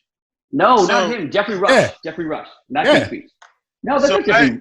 He's in Speech King's is Colin Firth. Whatever. My He's point the is, teacher. if you've Hold on. seen Bright, then you that's think right. To me, Alien 4 is at the level of Bright. They're both bad So- movies, but so- they're like semi-entertaining. The Alien way- 3 is just terrible. the way that I see the 4, a lot of times when I look at franchises, and, like, to me, I think I may have said this to you guys before about the Fast and the Furious movies.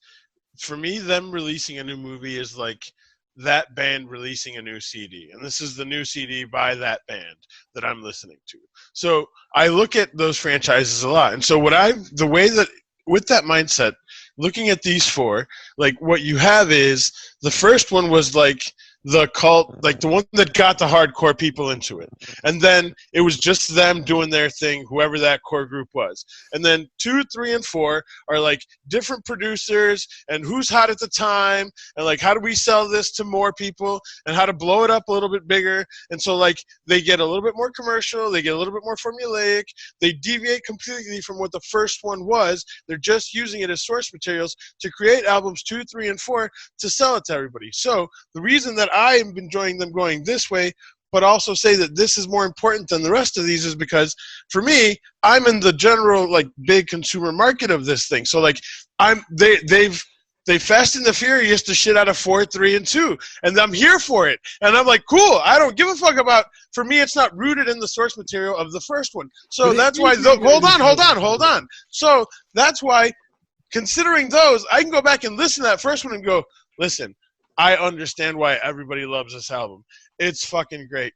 But from this band, if I just want to give their discography a whirl, I'm popping in 4 and going, whatever. Let's suck that brain out the fucking back window. Rat fuck son of a bitch right now, guys. That's literally true of Fast and Furious also. Yes. Right. And that's, also, it's okay. It's okay. Yes. No one's saying that that's wrong. Nobody's saying We're just saying that they're terrible films. It's still part of Fast and Furious 1 is still part of the whole thing. Terrible, sure. And again, that's what I keep saying. They're not terrible films. They're great movies. And the first one's a film. They're not even a good good first one's a film. You know what? I'll agree to disagree because I will never call either of those good movies. I would never watch either of those again. Like I probably never will in my life. I was actually going to say, Tony, I'm a little bit mad at you for making us watch the fourth one. Yeah. No, it doesn't have anything to do with the first 3. It's not even part of the franchise. It absolutely that's doesn't. just a I'm not gonna lie. I screamed through that movie today, like while kind of doing work, and just like jotting down notes here or there. These are my notes. Super gross opening sequence. Ripley chest bursting her cocoon with her fingers. Really strange obsession with nearly nude Sigourney Weaver. Fruit. She's operating at complete adult capacity. Ripley basketball. Nobody has ever done that. Tossing back and forth move and look cool. At one point, Ripley goes, "It's inevitable," and I wrote Kyle, Agent Ellen Smith-Lee. Wait. Can I? And then the last thing was, the last 2 things were, we can't trust her, I don't trust anybody, it's a callback, and then must be a chick thing. Aside from that, that movie is utterly forgettable. And those things, I'm going to forget the second we're done talking about this. The movie fucking sucks. So I get all of the things you're saying. I had not seen that. I've seen that movie once prior to today. I watched it this morning. And my mother's watched all of the Aliens with me. To which there have been some great things, right? And like I think one of the big things that I realized watching them is like a lot of the jump scares, a lot of the alien popping out stuff is like totally effective. Why, right? Like, why doesn't she have a bed in 4? Why because she's an alien, bro. Always on the fucking floor. What the fuck? Yeah, no. So I love that I have. Who do I have to fuck to get off this boat? Right. my note is what the fuck. Like what the fuck is Ripley in this movie? But I do love the quote. So like where Ron Perlman goes. So like, what did you do? And she goes, I died. That was it leads into that shit. It's like we know why you're here. We know why you're here. That same sequence could have been in the Fast and the Furious, and we would have loved it. No, but it doesn't. But it's I'm gonna go out to bars and tell every guy who crosses my way, I'm not the man with whom to fuck. Here's the thing. One of my notes on 4 was this is the New Jack City of alien movies. Wow. It like I was like, oh, that's Ice-T. Oh, dude, is Judd Nelson. Mm-hmm. Oh, this is fucking terrible. The best part of 4 is that I feel like if anything, it pays more respect to 2 and 1 than 3 does. In that, like, I think I was talking to Tony about this earlier in the week. I loved that in 1 and 2 the alien got sucked out, and it needed to happen in 3 and 4. Yeah. 3 fucked it up, but 4 was like made up for it because they're like, listen, we know what you like, so we're gonna give it to you real slow. We're gonna suck this fucker out the whole way through this little hole, and you're gonna watch. That was awesome. That was the grossest, dumbest shit. No, it was calling back to 2 and 1. It was apologizing for not being there in 3. Apparently, it was making amends. Apparently, making me whole. The only thing affected by vacuums is aliens. Yeah, is that one alien? The number of fucking people who are just hanging on. I actually wrote this about 2. I was like, that space door is a big nope. Like, Oh the yeah, fucking door. I was like, her elbow would have ripped off. Bam, bam. No. She would have frozen and ripped off. Yeah. The little girl held on to the cyborg thing. Okay, hold on. Before we go on, Vin. Gun jammed. Fuck. What? Did you just say thumb jammed? The gun jammed. Oh, you fucking kidding me? That's like a trope. You There's shot a lot of it underwater. I just watched you shoot underwater. Yeah. Vin. Yeah. Any mysteries? My only thing is I wish so the Weyland-Yutani story I thought was interesting. I hate the way they dealt with it at the end, but I do genuinely wish though, looking back on it, that it was left to be a little bit more ambiguous what kind of force Weyland-Yutani was. I think from the very beginning they're the bad guys. So they're like, we're gonna crew expendable. I could have gone longer without knowing that they were quote unquote, the bad guys or the big bad or the evil, whatever it is. Kind of having them be more ambiguous, because the second they show up in the second one, or you're like, oh, these guys are bad guys. Like, I don't care how nice Paul Reiser seems from the beginning. That guy's a fucking asshole. Like, he's going to be evil, right? Or evil. So I think it strips away from that second one. So I think kind of leaving more. But I mean, aside from that, I think the guys already talked about it. There's a lot of stuff here that's the mysteries here are great because they are self-contained and they solve themselves. She's like solving these mysteries as she goes. How do I kill it? How do I run away from it? What kind of blood does it have? How does it affect the environment? How can I contain these things? Those mysteries are great, and they're solved kind of like on the spot for me, which is good. I think that's a huge strength. Guy. What happened? Shout out to Knife Dildo Guy from 7 for playing the exact same character. Yep. I think I think that's part of the strength of the storytelling in the first two is very much something happens and people learn from it, right? Like cause effect. Like you don't have like a piece of blood drop on the floor and then acid and then they're like, what's happening? How did that happen? Let's spend 20 minutes trying to figure that out, right? Like I think that's great. My big mystery is kind of all of those, but like definitely what if they would have made the original script for Alien 3? I haven't read it. You don't have to read it. I think there's like 3 different versions. So in college, I did a project where we did script analysis on 3 different drafts of the Alien script. One of them became a comic, so you can read it. It's a Dark Horse comic, and it's about kind of like the idea of and very apropos of today, it becoming like a viral kind of spread through the air.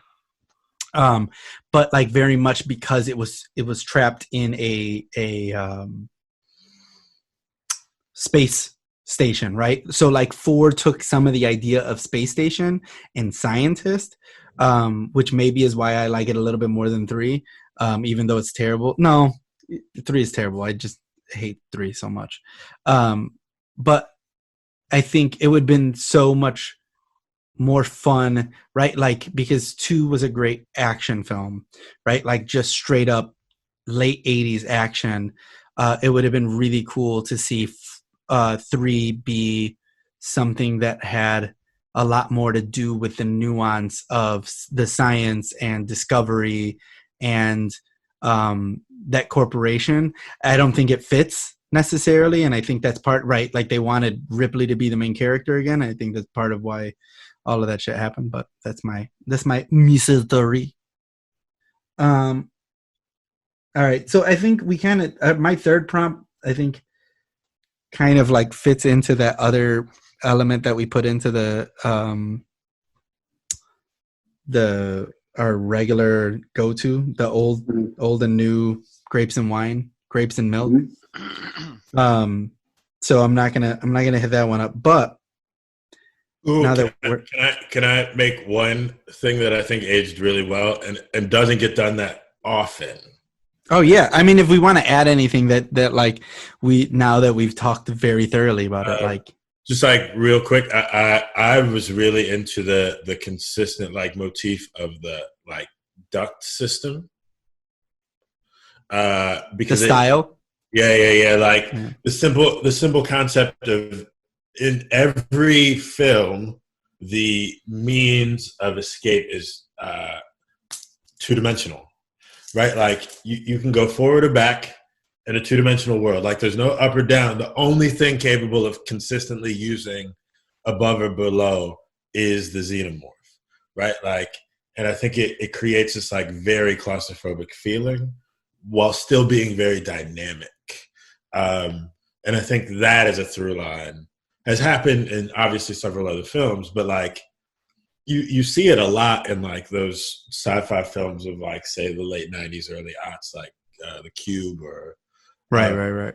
Super underrated film. The Hallway, The Hallway.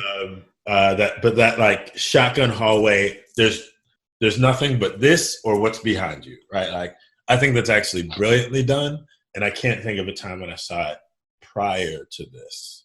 Yeah, my favorite shot of the entire series is literally when Dallas is in the ducts and you hear the beep get closer and closer, and they're like, he's right there, and he looks one way and there's nothing, and he looks the other way, he looks nothing, and then he looks up and it's there, and it's like, bah! It's just it's the perfect, and you could kind of see it before it pops out, but like it's just the tension of it being there, right? Like you're like, he's got to get away, right? And I think also one of the biggest actors in the film, right? You don't expect him to die, so that's like a huge thing. But I love that. I think for me, right, like going back to what Vin said, the lighting, there's lighting things and there's sound design elements that stick through every one of the films, even 3 and 4, that are just so gorgeous. I think Ridley Scott really like set an amazing tone for the films and then fucked it up with Prometheus. I hate Prometheus. I shouldn't say that. I shouldn't even mention the name of that movie. Fuck that movie. It's so stupid and boring.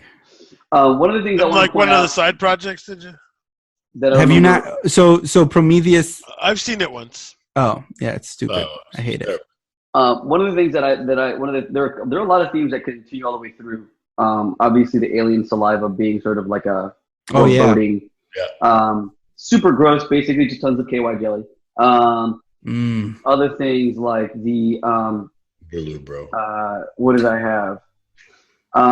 Sort of the strobing lights effect that appear that start to really when things get bad and where tension is. There's a strobing light effect. It's sometimes rotary, sometimes it's just flashing, sometimes it's buzzing down a hallway. Whatever it is, it makes you uncomfortable the whole time, just visually, like because it's not pleasant to look at. It's like kind of epileptic, seizure-inducing, but I think it makes you nervous, right? So it creates this really great. And then the thing is, everybody is always completely doused in sweat. Yes, they're always sweaty as fuck. Everything. Like it's like either 1,000 degrees in the space stations where the ships are in, or like fear is so ramped up that they're just terrified. I get it when they're like running away that they're sweating, but like there'll be scenes where they're just like kind of just setting things up or like going through the plan, and you're like, you okay? Why are you like, you're just looking at a map, Ripley? Why are you fucking drenched in sweat? Like, you got that He's got bad cholesterol, bro. You need to get on that but bike. you know what I mean? But that's another thing that like kind of it visually just tells you you're nervous, you feel uncomfortable. The stakes are high, like everyone's kind of just glistening and just like there's and you know, to go back to the first one where Brett's just like bathing in random ship water. It's just like I wanted to go back to that too, because it's something Kyle said really early, which was that in the first one of the things is that none of them are like ready for this, right? They've never dealt with anything like this before, and it's so ever right. Like they see something completely traumatic, where the thing bursts through their friend's chest, and they're all like, "Fucking, what just happened?" They're not doing the sweating thing, right? Like they're not running around. They're just like, "Let's go around, let's find this thing, and let's kill it," right? Like it's a small thing, so they're like, "Let's go and kill it," and to the point that they have no idea what they're dealing with or what they're doing. they're just like, you let the cat go. Can you fucking go get it? And like, they don't go with him. They're just like, can you go get the cat? Yeah. Well, that's because he fucking let it. They're like, yo, you got to pay for that shit. You go get it. And I was like, right, but also like, if we know that there's an alien though, right? right, right. Like, you know, you have the flamethrower, right? Yeah, bad time for a teachable moment. Right, but then also he goes in there and he's like, yeah, I'm just looking for the cat. Fuck it. Ooh, there's coolant leaking down. I'm gonna just like, what? let like, this shit in my throat. What does that shit taste like? Is it cold? Is it hot? Is it maybe salty? In the future they oil? use vodka. Yeah. Is it just like a vodka fountain? Is it just like also, gin pouring from the exhaust of the? So side question. Yeah. Wait, can I give one last shout out? Oh yeah. Shout out to timers. There's a timer in like every fucking film, right? Like there's a set amount of a finite amount of time to get out of the way. First of all, in the second one, there's a fucking gas relief that's 40 megatons. Fam. Do you know how far away you gotta get? Like I looked it up. Like Hiroshima. I like how he was like, I did the math. I did it. Like I was like, all right, wait, that's essentially what? 4, 8. So 3,200 times. Yeah. 3,200 times Hiroshima. That's a good bomb. Like, it's a good bomb. It's a good bomb. Nice comment. 40 megatons. That's a good bomb. 40 megatons. That seems crazy. But also, you got to remember when they were getting away, they were going up into space, not necessarily across in a gravity. In 5 minutes. Dude, I'm telling you. You don't know how fast. Bro. Shockwaves go in 360 degrees. They're like this. Yeah, but you don't know how like fast those ships are going. Bro, I also was like. In the first one, when she gets in that ship and it shoots off of the freighter, you're like, oh, well, she's going to get out just in time. Now, that shit is out of fucking view before it even blows up. Yeah, like, that shit is going light speed. I have a question about the first one. So, when she takes off in this pod with the alien in the pod with it, and she doesn't know, and then she does know, and she sees it, and then she gets dressed in the closet and comes out and still looking at it, and like hatches this plan to like do it, and then sets off a coolant thing to start fucking with the thing, and then the thing kind of sees, like, why did that alien in that moment not just run over there and like, what happened there? I was struggling with that too, but here's what I think, right? Like, based on everything that we know, and it's movie especially logic. Obvious in 2, when she goes to meet the queen, yeah, the more like Sentinel, standard drone xenomorphs are only protecting eggs, right? Like, their primary function is to protect and kill all potential threats, right? So she's not a threat. There's no other thing present. There's no egg present. There's nothing to defend against, which is why I make a case that in 2 they're fucking colonizers and are the actual enemy, right? They are legend in 2, so that there's no immediate threat to the xenomorph, so it doesn't attack. Cool. I mean, I'll buy it. It's still movie logic to me. Yeah, I'll buy it. I think it's very movie logic. I think it fits with the film and the tone of the film, Agreed. right? Like, my movie logic is at the end of the film, it realizes where danger is, and it's like, I'm gonna stow away on this thing. And as like most animals do, if they stow, they're not like trying to attack anything around them. They're just like, don't fucking threaten me. I'm going to sit right here. And I think that's kind of what it was. And it gets bugged and it's like, what the hell? And she's like, oh shit. But it's not like I'm a killer, because it was probably like taking a nap. The one question that none of us have asked that I was curious to see, we haven't hit it at any point, which I kind of like, is the genesis story of the aliens before they got on that ship and I'm not. I feel like the fact that nobody actually thought enough to bring it up until now as a point of, hey, nobody's brought this up yet is really cool, because I don't think that matters, and so that's why I don't think that you think about it. I like that. I don't think it warrants. I like don't that. think it warrants any thought. And I agree with you 100%. It doesn't matter how they got there. To me, it's how I feel about the Joker, right? Like, I didn't need Joker. I don't want to know. Like, the part of knowing is the thing, right? Like, because the concept of like it being biologically beautiful is enough, right? Like, by the way, shout out to Ash's reaction to that shit, and just being like the close up of him just not freaking out. That shit was dope. Yeah, Ash. I think like just the magnificence of the thing plays into the mystery so well, and the mystery plays into its magnificence so well that like I don't want to know. Yep. So I specifically didn't put that as one of my prompts because I hate Prometheus and Alien Covenant so much for ruining their take on what that was. Like, because that first movie, the opening and how you get there is so perfect, right? All you get is, this is a freighter ship on its way to Earth. It turns on, they get up, they do their thing, and then they're like, hey, we're not by Earth. Yeah. Oh, there's a signal, right? They go, they find this thing. They don't even question this alien. They're just like, oh, it looks like this guy's dead. He's in the thing, right? Like, they don't care. So, like, it's like they're interested, but they're just like, we need to keep going, right? Because their mission isn't, solve. Shout out to Yaphet Kotto. He's like, you ain't paying me for this. Right. Yeah. Right. They're just this is. Ash is like, actually, we are. You got to do this. And he's like, I guess I'm doing it. The kick and the bonus. The kick and bonus. The bonus. Right. So I think that is absolutely like, right. Like the mystery is all in.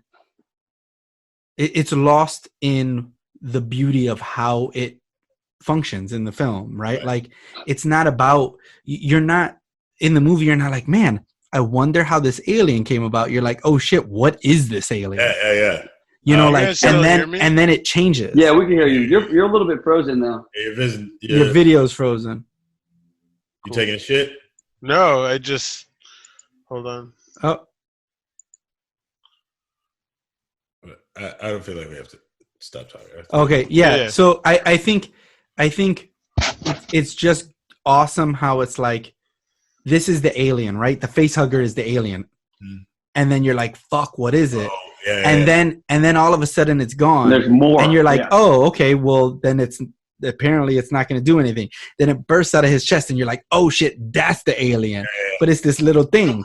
And then you see the skin and you're like, oh shit, the alien's molting. You were learning about it at the same rate as the crew is. Right. Yeah. So it's like, it's not about where it came from. It's about like, what is it? Yeah. I will say this. Who wouldn't be thinking that thing, looking the way it looks, is not fucking that dude's face? I would say, it looks like it's fucking his face. It looks like it. Again, no, I mean, right. If you come across me, I got a face hugger on my face, and then you like cut off the one thing and this bleeding acid, you have every right to just kill me right there. Yeah, like you gotta kill me. I don't care. Just kill me. I'm looking out for you, homie. Like, hey man, listen, mercy kill. I also, real quick, for some reason my video camera like bugged out, so I may need to restart my stream to get back into the camera. So I don't know if you want to pause recording for like a couple seconds. Yeah, I'll pause. Resuming. Be back. All right, because we never stop talking. This is not us starting again. I'm gonna just say this right now. We chose to do a podcast about series. So the shit is going to be extensive, right? Like, it's going to be expensive. So I think like we just got to let it be what it is, and it'll get tighter. Yeah. I mean? It's just going to be what it is. I agree. There's I think a lot Tony was of making stuff. the comment. we're back, as in we never actually stopped talking. Oh. It's supposed to be a seamless edit. That's what he was saying. Because clearly we never stopped talking.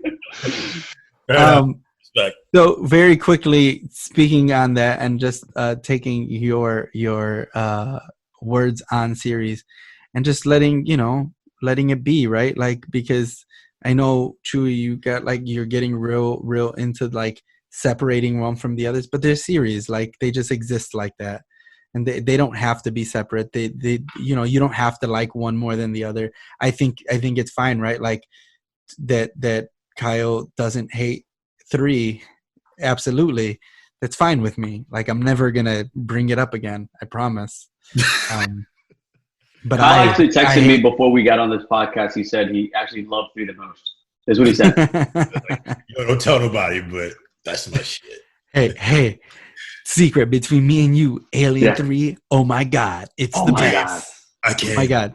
Edit that out. I don't ever want to have me saying Alien 3. We just need to edit that into a stinger. I fucking Tony hate Bruno, that movie. Alien You 3, really my don't like favorite. that movie at all. It's so bad. All right, so Can I just say speaking about bad? So I've been watching some of these series with Jen, and we got through Alien, and she was like, "That gave me a headache because she's not into the flashing lights. It's kind of scary." We start watching Aliens. He's like, "Oh shit, what's that?" I'm like, "Oh, they're in the stasis chambers. Like, that's how they go into hypersleep." And she was like, "Cool. Can I go into stasis until all these movies are over?" Yeah. Yo. With the most wicked burn of a movie series ever.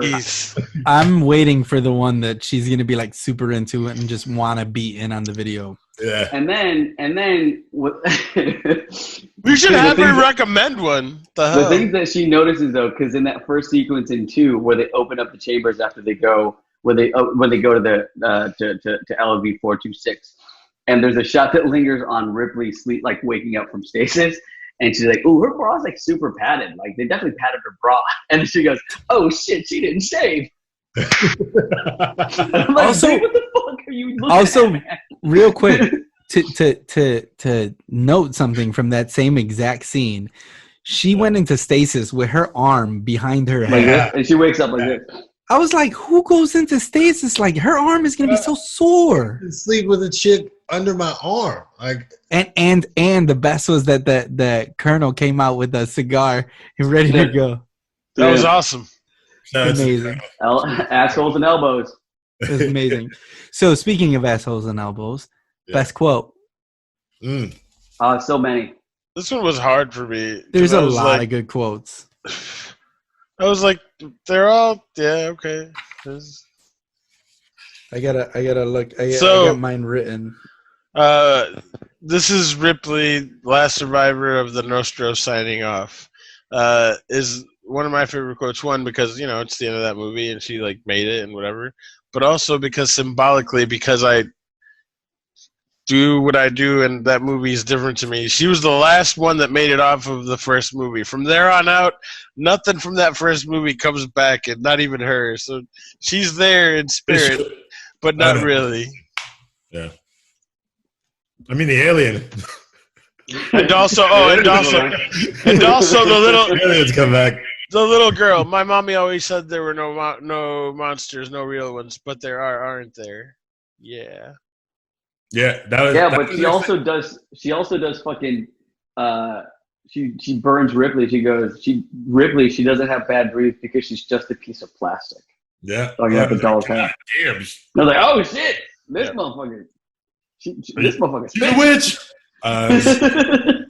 Actually, that was my favorite quote. My second favorite quote is Which one? My mom always said there's no such thing as monsters. And I did write, I was like, why do we tell kids there's no such thing as monsters? It's clearly never true. I've been in a long conversation with a friend about like innocence, and I was like, that's for privileged white people. Like that's not real. That's not real. But yeah, I love that quote. And then the other one I love is actually from 3, which is shit. all the rest of you pussies can sit it out. me and her will do all the fighting. And I was like, yo, that's a lot of shit happening in a sentence. Yeah. You know what? There's a lot of shit happening in that movie. But at the same time, absolutely fucking nothing. Right. Yeah. It was like, all you pussies, me and her. And I was like, oh, yeah, this kind of makes sense. And then, of course, get away from her, you bitch. Come on, fam. Come on. That's a good one. And then she smacks it with a mech. She bitch slaps the queen with a mech. Come on. I'm gonna bungee off of you because get away from her, you bitch, is like, it's so perfect. It's so great. Yeah. Because like the emotion, everything that's happening, and then she's just like, get away, and you're just like, yeah. And my other one, because it's literally the funniest thing in all three movies outside of the hairiest shoulders on General Perez. That's right. But fuck that movie. Fucking Dan Hedaya is a. He put his hat on the second he woke up. He was like, "Boom." He needed to put some shoulder hats on. Shoulder hats. How many times have you practiced that? That was the only thing he did in the movie. All he did for every scene, he would just get up, put the hat on, and then say his lines. Eat a lemon. They had to edit out all of the times he got up, so that all the scenes started with him standing up. By the way, that's the single worst walk and talk I've ever seen in any movie. What's your favorite line from the Terry Shoulder? No, it's not from him. It's not from him. It's in number 2. It's in Aliens. It's when the like wussy ass captain is all like, oh, you can't use the explosive rounds, and old boy is like, what the hell are we supposed to use? Harsh language? And I was like, there's so much. Yes. So the second one is so good to me because it reminds me of all of the action movies that I love from that era with the quippy one-liners. So it's got like, you ever been mistaken for a man? No, have you? Like that great exchange between Hudson and Vasquez. You got stop your grinning, drop your linen. Yeah. It's got that's it. Game over, man. Just quotables. I mean, that is away from her, you bitch. That is legit. I think one of the most quoted things. Game over, man. Game over, man. That's it. Game over. Oh, that's great. But I do like the idea of him whispering it into Ripley's ears. He's teaching her how to use a gun. Game over, man. No, but he would be whispering. Yeah, like his second mouth comes out. But I mean, there's so many of his quotes that are great. In that second one, they're so fun. One that I think still sticks to me now, and I think it's just very timely, is in Alien, where she goes, "If we break quarantine, we all could die." Yep. Yeah. That was solid. Wait, I got one more actually. Stop your grinning, drop your linen. Hold on one second. Sorry. Hang on. What's going on, Tony? You having some difficulties? Pop your chicken. Mop your kitchen. Ooh, headphones. Am I good? Now all of a sudden you're the dude in the abyss. What's your favorite? Look, you fucking. It's not even like a big moment, but I thought it was like such a great ad lib. It's the fucking who's the sergeant Apone.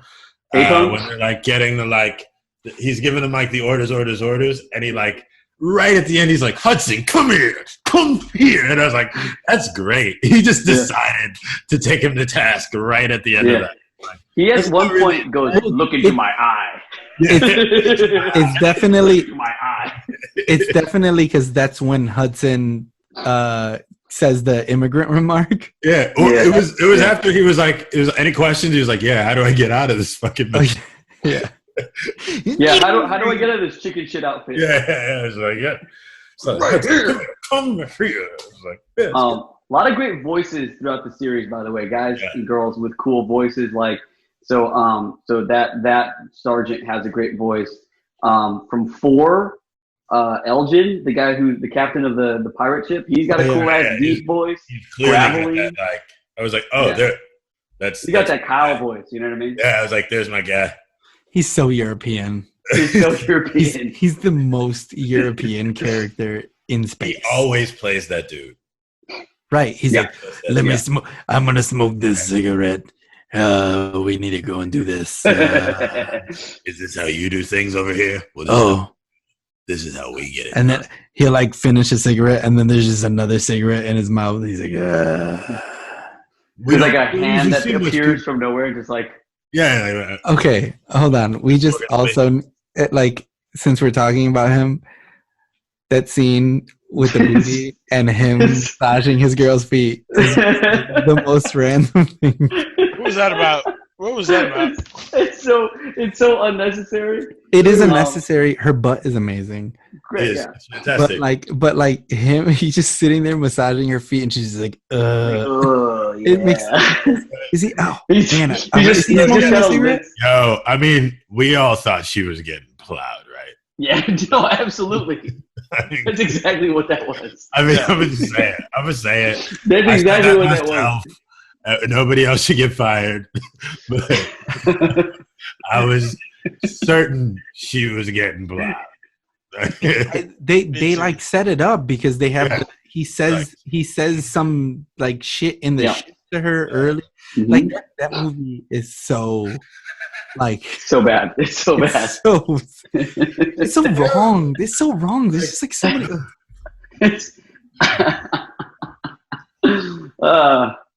Right. Playing best. All right, so we're through prompts. So like I would say last remarks. Wait, we did who we best hang? Oh no, we didn't do best hang. It's not in the outline. We need to add it to our outline. Sorry. Best hang. Okay, best hang. Best worst hang. Remember we added worst hang too. We added worst hang. Best hang for me is Gunnery Sergeant Apone. Apone. I would love to kick it with that guy. He seems like awesome. I'd be like, yo, stop shouting at me, motherfucker. And the worst hang, the worst hang would probably be the alien. That would not be a fun hang.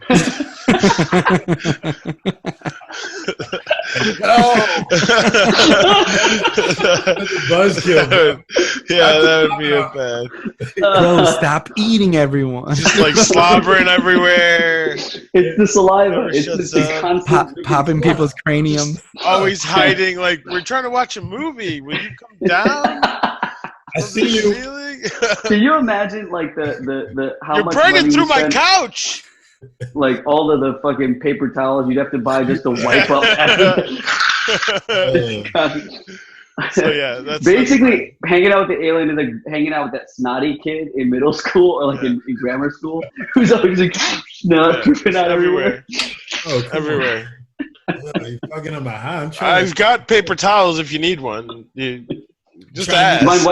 Hey, could you wipe up after yourself once? All right, I'll go. Best hang. I'm not gonna lie. It's Vasquez. That's good. Close second is Brett. Okay. Brett's a yes man. He's a good hang. He's like, yeah, whatever you want. That's cool. I'm down. Like, he'll smoke you up. You know, he won't say much, but you know, he'll say a deep thing once a day. Yeah. Right, like something that like blows your mind once a day. He's a quality, not quantity sort of a guy. Right. I mean, worst hang is clearly Ripley. Yeah.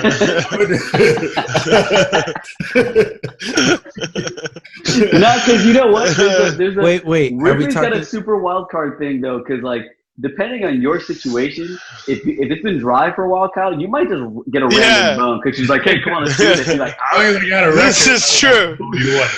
This is true. You attracted? Yeah.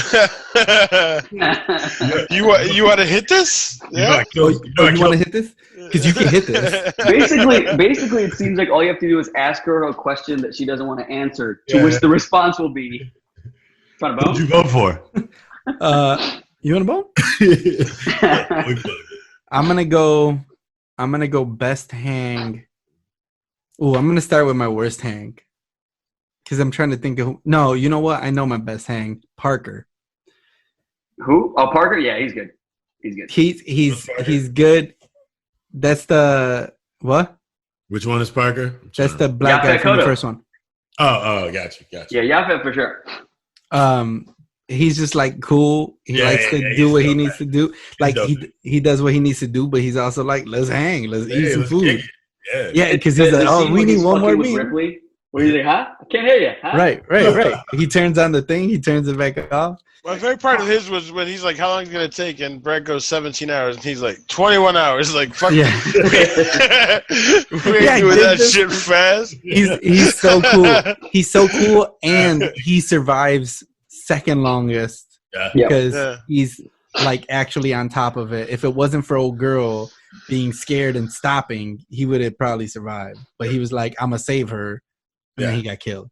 Like, seriously, get out of the way. Yeah. Why are you stopping? I don't want to shoot you. Yeah. I can't. That's why you ain't Ripley. That's why you didn't get the part. I can't. Lambert just freaking out. Goddamn, Lambert. That's an awful hang, too. I would say worst hang, even though Ripley would be bad, and even though face huggers would be terrible. I would say worst hang is, I don't know the character's name, but Ron Perlman in the fourth one. Oh, God. Oh, Johnner? He sucks. He sucks. Okay. He sucks. He's the worst. He's the worst. He's like the worst. So you'd rather hang out with someone from 3 than someone... Okay, all right. So, see, 3's not irredeemable. See, you're good. You're good. 3. Hey, at least you've come back around. That's awesome. I'm just saying the worst character to hang with is in 4. I thought you were going to say Rock in 3. Wait, what's that guy's name? Like an actual Rock? No. The guy that was Rock. He was in the... Rock. Charles Stanton. Dylan. Yeah. Yeah, I thought that, yeah. He seems like he'd be a rough hang. He seems like he'd be a good hang. No, he'd always bring it back to the scripture. He'd be like... You're right. You'd be like, all right, cool. Like, I get it. But, like, do we need to go back every time? Like you're, like, out having, like, a steak dinner. And yeah. Grace, you're like, oh, this motherfucker. Listen, again? For 10 seconds. Do you know the last time we saw a cheeseburger? I'm going to eat this. He's like, Heavenly Father. You people. You're a rapist and murderer. No. Reformed. Right, you're right. Reformed. Yeah, I think my best hang is Hudson. Dude just got the jokes. Like, if the stakes are low and you're not being killed by aliens, he seems like he'd be a fun practical joker. He's a good sport. He's got the hand trick thing where he's like, No, he didn't do the hand trick. Bishop did that. No, that's Bishop doing it, but I think, his reaction is like he's a great person to be like he's willing to accept the joke. Hold on. I want to time out real quick. He did not accept that joke. He freaked out. He literally was like, "Hey, do that hand thing," and someone grabbed his hand. And he's like, "Oh no!" And he knew it was a robot. But the thing is, he was like, all right, cool. I could be really pissy about this, or I could just gotta roll with it because that's me. But he didn't roll with it. He screamed the whole time. He rolled when it was over. Yeah, when it was over. What shit he could do. He had to take that L. Yeah, he didn't take that L. Here's the thing. First of all, taking the L is a skill. There's a valuable skill amongst friends. It is absolutely a valuable skill amongst friends, especially ones that like to roast. And don't any one of you forget it. Sometimes we don't say shit because it's whatever, but I'm out here. I see every single one of you motherfuckers. I think the worst thing is Ash, man. I think that dude he's just a fucking weird dude. Oh, look at him. Out at the bar, I'm just looking at him in your picture. I'm like, hey man, what do you want to drink? He'd be like, just give me a tall glass of milk. Right? Just like, it's so fucking weird. Like, what are you doing? You're a grown ass man. What are you doing? He's a fucking weird if dude. he was drinking milk, would that be like drinking his own blood? Yeah. Dude, that got me. It's weird. Ash is a weird dude. Everything about him makes me uncomfortable. I don't know how that wasn't ruined for me. That one of those dudes was a robot. Did that legit surprise you? Yeah, I had no idea that was nice. Pull your mic up. You keep moving it away from your mouth. It's on my face. I would have to eat it next. Yeah. I went like this because I was yawning before. I was yawning and I didn't want to mute it. But yeah, I think there's. It's safe to say that like 95% of the characters from these movies would be awful hangs. Yeah. Like there's maybe like a handful of people. There's no disagreement. We're just like, most everyone are fucking awful to hang out with. Come on, man. I mean, assuming she's like Winona Ryder? I'd hang out with her. Oh hell no! Nah. I would. That's because you want a boner. Yeah, of course. Here's what's gonna happen. She's gonna get drunk. Wear boxing gloves. Wild With out. their boxing gloves. Yeah, she's gonna wild out, and then you got to take care of her, but also look like you're not kidnapping. Fair enough. Yeah. Nah, fam. Mm-mm. Especially that she But looks Vasquez, if she got the bronzer on, she looks mad young. How does a robot get drunk? He puts on boxing gloves. Yeah. Y'all, that, like, she punched the dude in the face, and he was like, "That's cute." there were so many things in that movie that, like, see, I think this is why I like 4 more than 3 is because there's so many things that are so ridiculously funny that I was like, unintentionally Wait. comedy. I'm What- more what- entertained than I am with 3. One more, because I don't think we did. Most important character. Oh, we didn't do most important character. I mean, that's not a hard one. I feel like it's Ripley. It's Or hard to, alien. It's either the Ripley or the aliens, because right? it's not one xenomorph. Yeah, it's like Yeah. a ton of A xenomorphs. bunch of them. Yeah. All right, cool. Ripley. Yep, Ripley. Sometimes it don't work. I mean, it's not a hard one. Sometimes it's not very controversial. I really want to dig into the. Well, like, if the Cage company, character. if the company bullshit wouldn't have been fucked over and they would have carried that over in the fourth one I better, think, yeah. that would have been cool. Yeah. But they lost an opportunity there. They gave the fuck up on that. 'Cause that's who mine was until they just nuked it, which is tangentially a reason I hate the movie Interstellar. I fucking hate that movie. That movie fucking sucks. And the reason I hate it is I was into it the whole way. I was like, okay, I guess I see what you're doing. And then you get to the point where him and the square rectangular robot thing are floating around in fucking space, and they're putting it together, and he solves it all, and he goes, oh, they left it here for us to find. And this is the part that I was interested in, because the robot goes, they who? What do you mean they left it here? Who's they? And he's like, they, them, don't worry about it. It's not important. And I was like, wait, what? No, it is important. That's the crux of the movie right there. Like, I knew you were going to figure out the riddle, but you're supposed to tell me who set the riddle up and why they left the answer. And when you got there, you were like, oh, it doesn't matter. We're good. Vamonos. Like, oh, fuck you, Interstellar. Which is like the opposite of Arrival. I haven't seen it. Right. Oh, Oh, you should watch Arrival. Arrival's very good. Yeah. I have a day off. Arrival's- I'll watch it tomorrow. I'll watch it tomorrow, and I'll talk to you about it. It's All a right. very It's slow. I'll It's watch slow, it. yeah. Uh-oh. Slow. So here's the thing. Uh-oh. Chewy's not into No. it. No, and this is why Chuy I asked- already hates it. No. This is why I asked earlier when you said that movie couldn't be remade today, because if you were talking about the pace or something else. Because a movie that was made where the pace is very, very slow, but that I love and I think is one of the best movies made in the last 5 to 10 years. Dunkirk is an amazing fucking movie that moves. It's not slow. It Oh, wait. I'm thinking of a different movie. Sorry. Dunkirk I haven't seen Dunkirk. moves real slow, but it is fucking amazing. If you haven't seen Dunkirk, watch it. It's also It's dudes. amazing. It's also dudes. That's part of like the whole equation for why this movie can't be made now is not just the pacing. You keep bringing that up. That wasn't my point.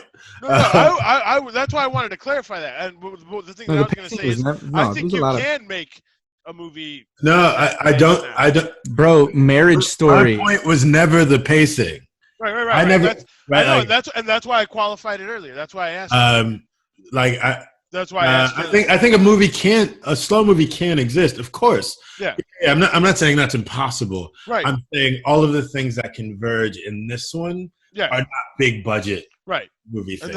And that's why I was asking why you said. No, I got you. I think also the way that the characters are treated, I think that would never happen again, because I think the nuance in the way that they did it was weird for the time, but also at this point in time they would just overdo it. It would be overwritten. I think a lot of slow movies are overwritten.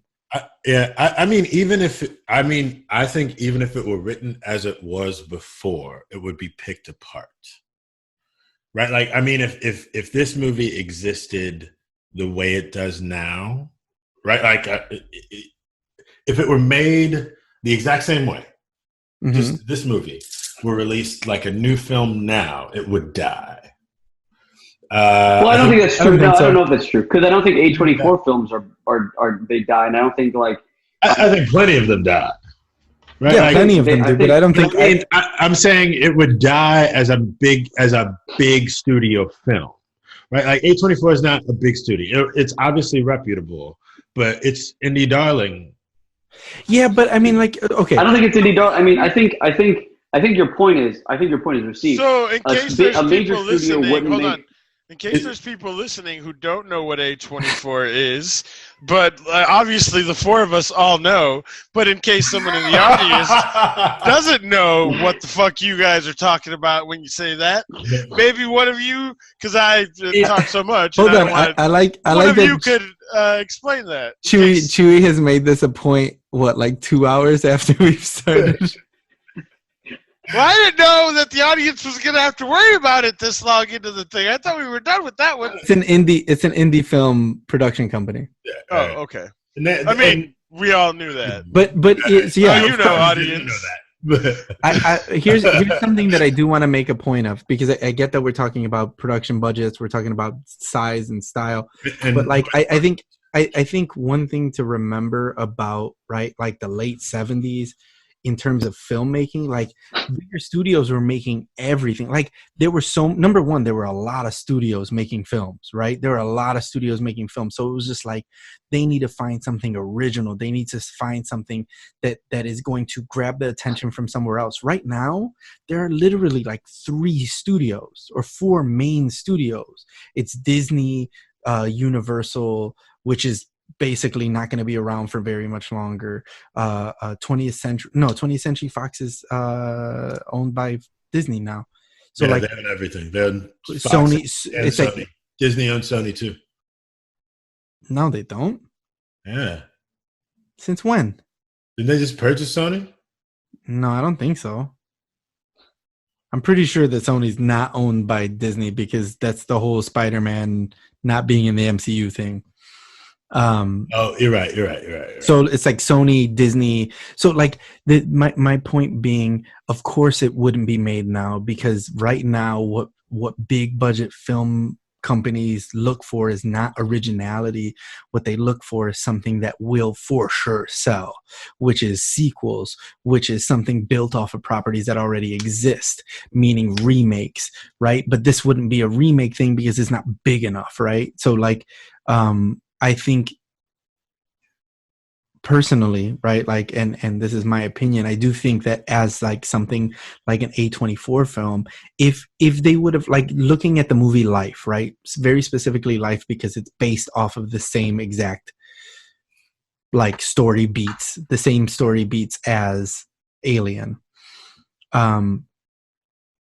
It failed because they tried to make it this huge, like, it's growing and it's doing all of, they tried to explain everything about, right? Like they overwrote it. It was too much story for the movie that it was. But if they would have let it live in the silence, right? Like Alien, the first one, doesn't have that much dialogue. Doesn't. There's so much silence. I was like, this is a really short script. And I think that like in indie films today, that's something that, you know, the studio like A24 or even smaller studios like give license to directors to be able to do things like that. Shit.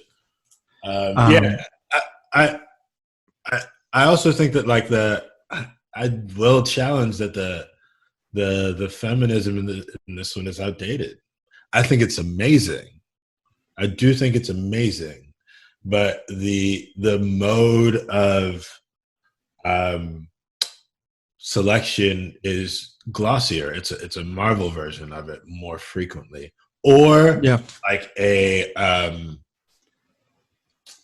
like throwback version, right? Like you get like stuff that's Make America Great Again type shit that's wildly based on, another decade. I wish I was born in another decade. I feel like I was born in another decade. Or like what seems like almost like androgynous or more masculine types, right? Yep. Like which happens in the Marvel universe often. So I think I don't entirely understand the contention. I think what you're saying is, and correct me if I'm wrong, a major film studio won't make this film in this way anymore, like the way a major film studio made this film back in 1979. Yes. True. Yes. Okay. That's okay. Agreed. I think this film definitely still does get made today, just by a different film studio. I think it's an Annapurna picture. I think it's a Blumhouse film. I think it's an A24 film, and I think they're given the directors that are part of those rosters are given the creative leeway to make these decisions. I don't think a film like this can't get made. It just won't get made in the same way by the same studio, but a studio will still pick this up, and a film of this quality can still get made, and these stories can still be sophisticated and nuanced in the way that this film was back in 1979. You know who would make a film like this is and be allowed to is Alex Garland. I just finished watching Devs, but like if you look at Ex Machina, right? Like, it's a fantastic film. It's very simple. It's complex but simple. Few characters.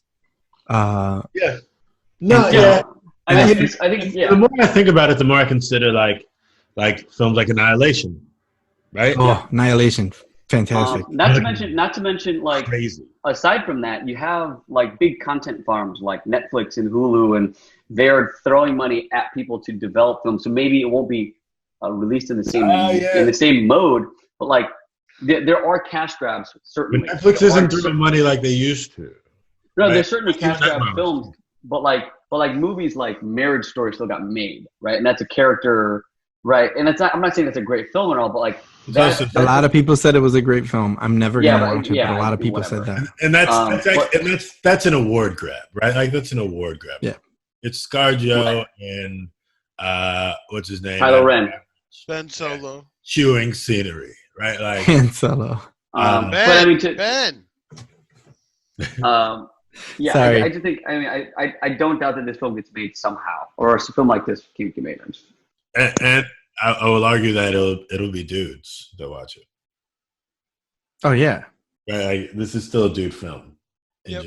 I think generally, and I don't know the statistics, but I would imagine that sci-fi still skews male. It probably is a lot less.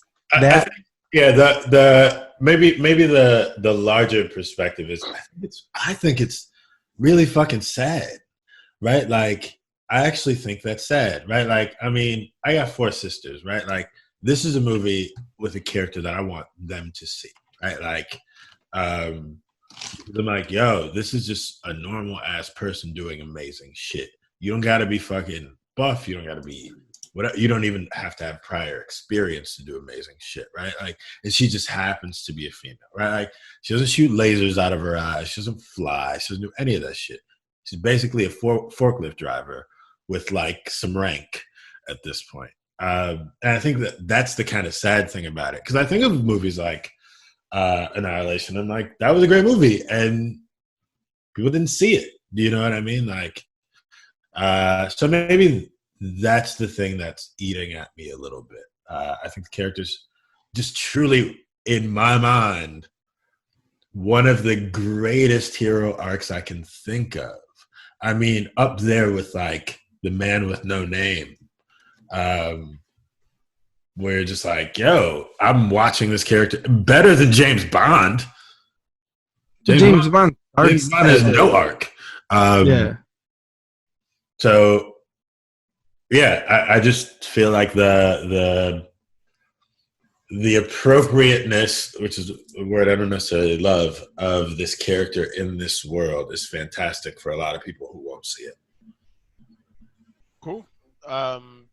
You want to kick off the wrap-ups, final thoughts part? Chuy's on this. He's like, look. Well, we've kind of like wandered like into. So I'm trying to. Yeah, well, you know, we don't have to. I'm just saying. Sometimes you want to wander, Chuy. Okay. Don't you want to wander ever? Let's wander into 3 some more. No, fuck. I hate it so much. So much. All right. So yeah, I think unless anybody has last thoughts, clearly mine are I love 1, 2 is super fun. I'm gonna throw my other 2 Blu-rays out of the window. Yeah, I thought they were fun. Somebody who's never watched them, I'm glad I had a reason to watch them, and I'll definitely give 1 another run here at a certain point where I'm like, that's one that I'll watch again. 2, 3, and 4, if they happen to be on when I'm at a spot, and it's like, that's one of those where it's like, I'll keep watching this thing, if it's on and I'm bored on a fucking Saturday in December. But very specific. Yeah, it's like it's 4 possible days. I'm glad to have watched them. I understand the reverence and the talk about them, but Matrix Revolutions is better than 2, 3, and 4. Oh, with all due respect, suck a dick.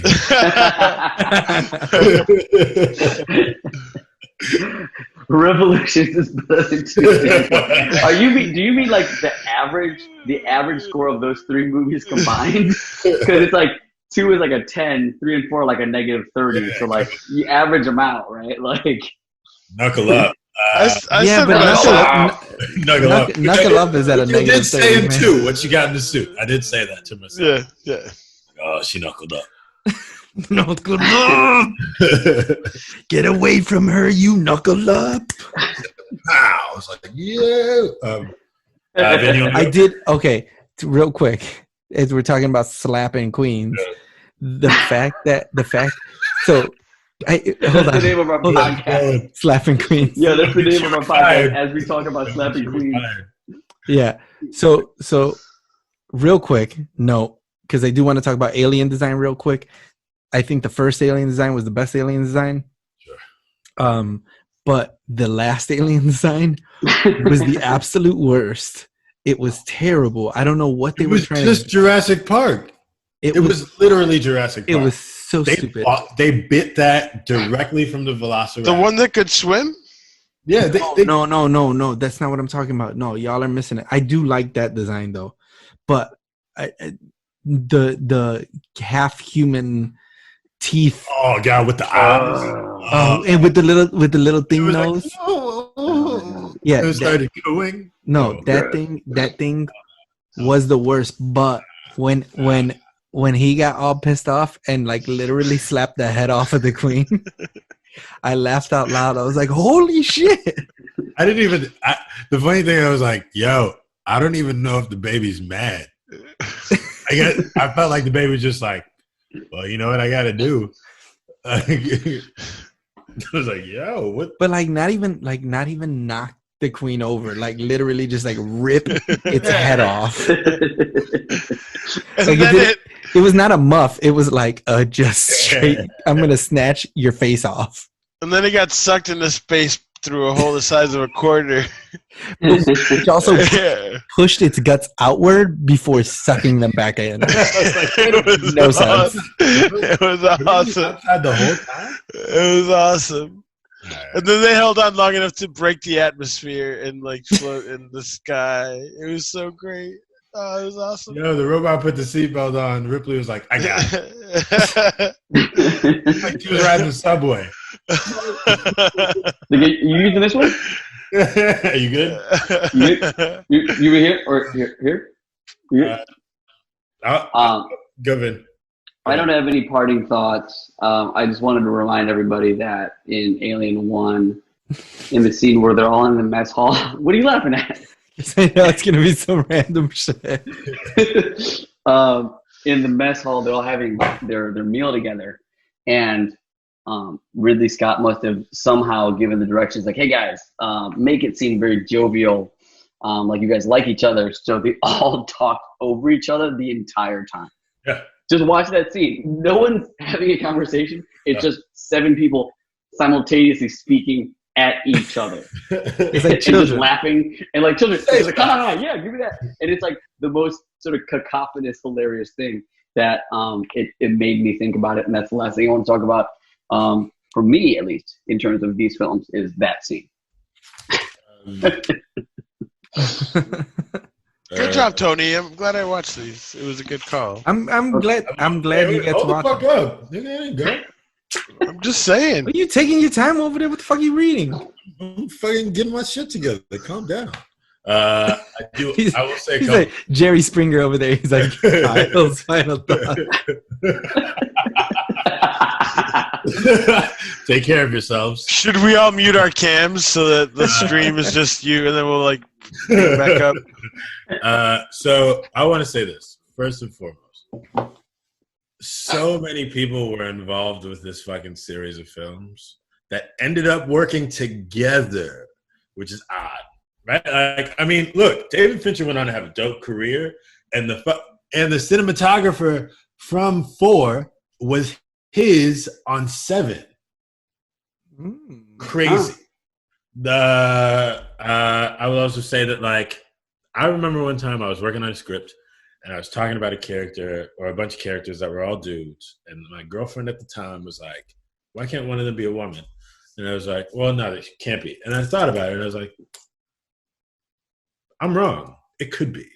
And that decision by these people on this level is actually so hugely important to the success of these films, right? Mm-hmm. Like, simply saying, like, we know this is originally written to be a man, but it could be a woman, right? Like, you don't have to change anything necessarily. And then just doing that. And I think that's a huge thing, right? Like, and I will say, this first film is so fucking stylish. It is like design perfection. It is like a well-made fucking dress shoe. I think everyone should see this if you like fucking movies, like, bar none. 2's amazing. 2 actually, to me, subverts all of its own problems over the course of the film. There's so many times where I wrote something down like, oh, of course they're going to do this. And then they like subverted it in a way that I was like, oh, cool, great, you dealt with it. Oh, of course it's this muscular thing. Oh, great, all of those people are dead. Now it's just, 3 chicks, a supposed man, and a spaceship.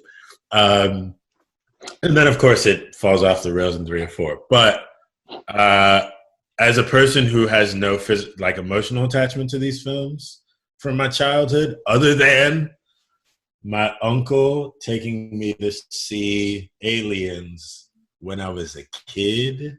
Oh, nice. And I was too young to get into Ford City. Boss move.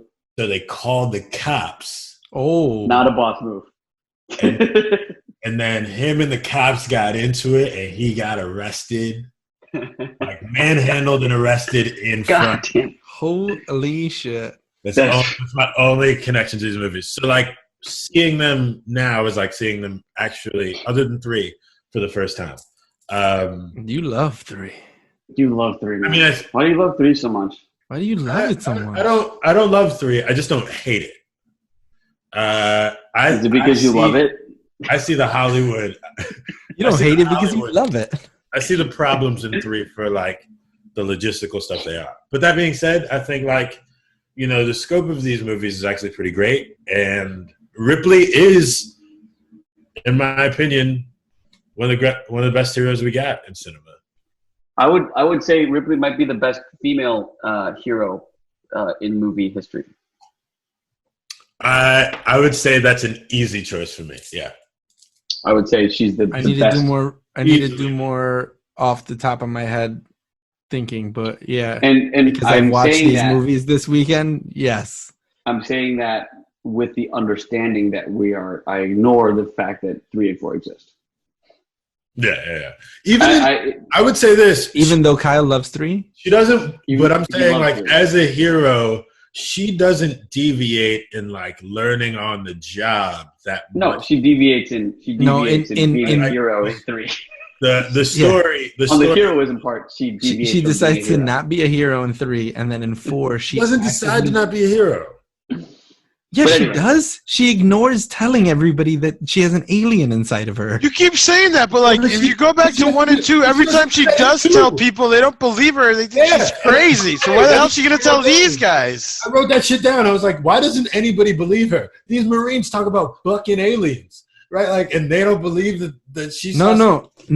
In 2, they all believe her. They all believe her. In the board, They questioned her in the for boardroom, they tell her that she's crazy because it gives them plausible deniability because they knew damn well that LV-426 had an alien problem.